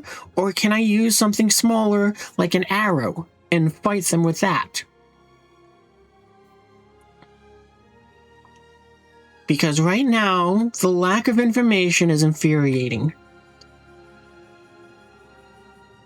And I don't mind some vagueness in the information because you want some mystery, and it's reasonable to say that, like with the FPS missions, we need to go get this guy's files. They're in this portion of this building. We don't know where in the building because there's 70,000 lockers, but they're in one of those lockers, and we'll point you towards the 7th floor because we think it's on that one. All of that would be phenomenal. But as is, they need to kind of up their game and stop relying on our team to trick us into buying very pretty ships. Because at some point, people like me get fed up with it and stop buying them. And when you're asking for several $100s a ship, you're gonna run out very, very quickly. You can fool some people for a long time into buying the cheaper things of for like 40 or 50 bucks.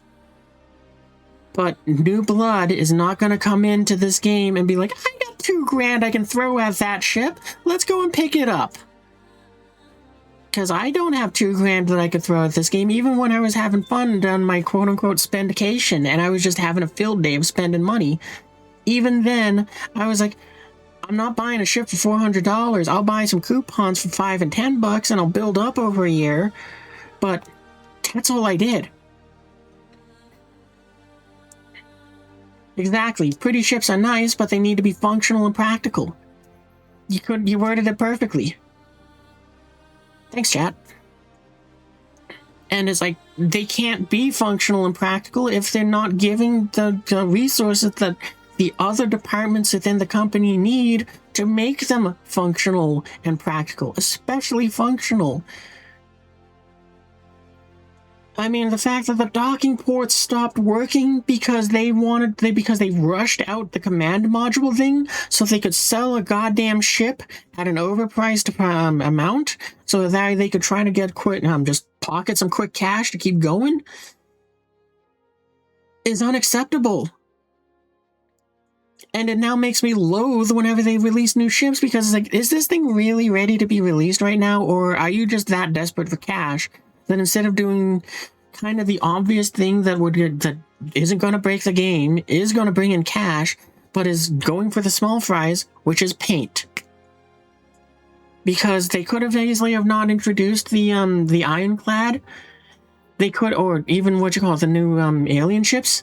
They could have just gone and thrown at us saying, hey, it's Alien Week. Check it out. We released these cool paints for all these ships. And some of your favorites even get them some alien-looking paints. So that when you're out there in the verse and you're cruising around with your whatever ship, your Hornet, it can now have this very exotic alien-looking paint. So that despite the fact that it's human-made, it can go ahead and show its pride for aliens. You know, and it's just some sort of pearlescent, whatever nonsense garbage you want to slap on the thing so that it looks more alien despite it being the same old human ship. And you sell that for like $10, and you're going to rake in a buttload of money because people are going to say, I got $10. This is a cool looking paint job. Let's take that. And you don't break the game. And people are happy because they can play the game and they get a cool new paint that they get to use on their old ship that they like. You don't have to hope somebody's stupid enough to spend $400 or $500 on one big broken box.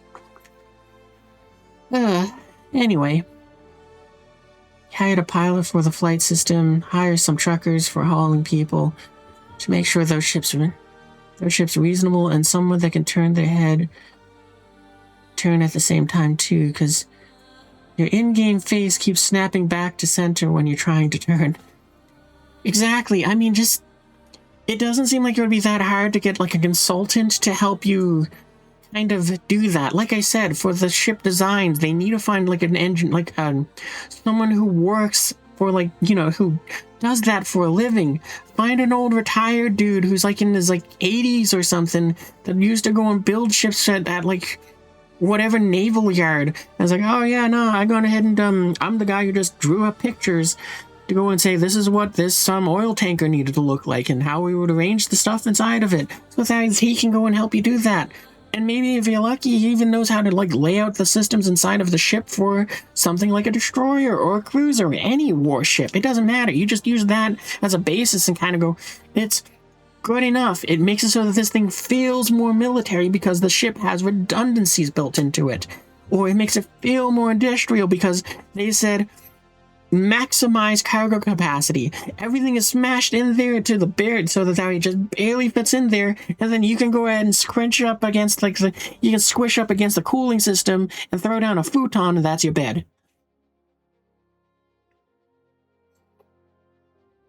I mean, it's just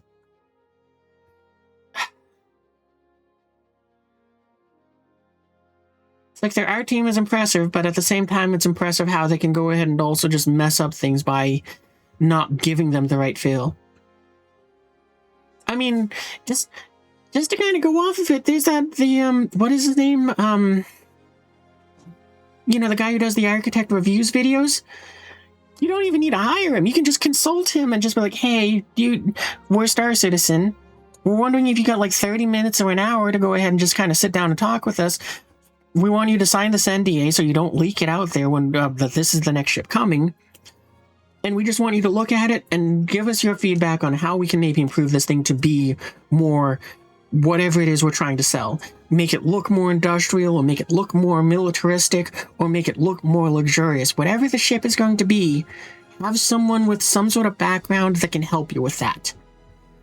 But it's just I mean, and of course, actually using that dude from the architect reviews dude, if you used him, this is also great because now you're pulling from your community, so that helps build that sort of,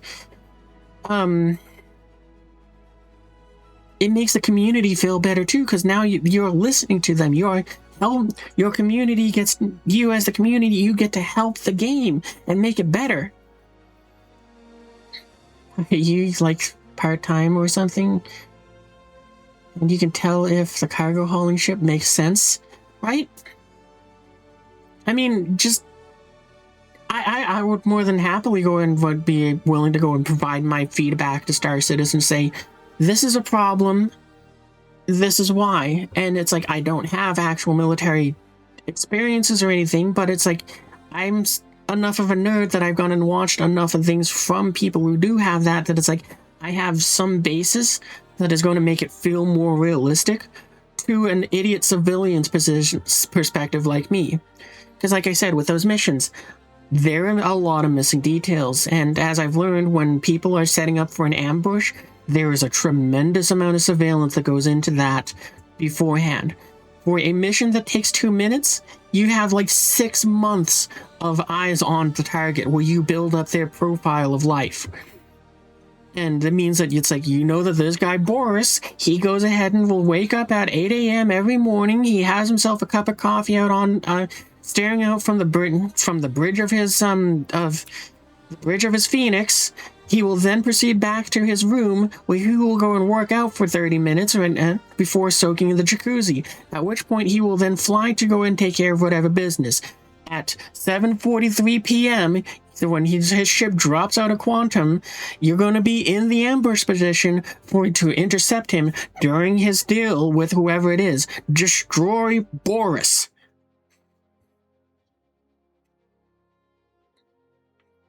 Oh, I just picked a name at random. Because we had Bob and we had Phil and we had all the other names that I had in there, but it's like, no, that's what you do. From the player's perspective, you don't need to know that they built 6 months of data on him. You just need to know your target is Boris, he's flying a Phoenix, he's going to this location, and there's going to be another cargo ship and several escorts.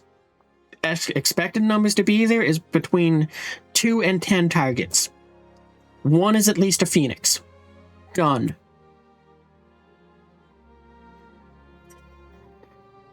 Like, that would be what I'd bring to Star Citizen if I could have it, where it's like, no, you got to give the players data. You have to give them hard data that says, this is your target, or these are your targets, this is how many there will be, then so that you can then build your mission to carry out that objective. But anyway, that's where I'm going to call it a night, because I got to get ready for dinner. I ranted a little too long, but it's okay. I gotta also go and pick up fireworks too, but for now, if you had fun with us during all the ranting and the shamblings and pitching ideas and all that, be sure to join the Discord, which there's 3 ways you can do that. There's the link there in the chat. There's also the picture that says Discord if you're watching it live or as a VOD here on Twitch, or the link's also in the description on YouTube, so click the doobly-doos wherever it may be. I usually stream Friday, Saturday, and Sunday at 3 p.m. Sometimes I'm a little early, sometimes I'm late. You know, that's what the Discord is helpful for. If you also don't know what time zone that is, then be sure to go ahead and then Discord will take care of it for you. So, I made it easy, hopefully. If I can, I'll probably be back later tonight with some Jurassic Park, because, hey, at least that game, when it breaks, it's fun. The dinosaurs get to eat people. Anyway, I gotta get going, so I will see you guys in the future. Donnie? Hopefully with less ants, too.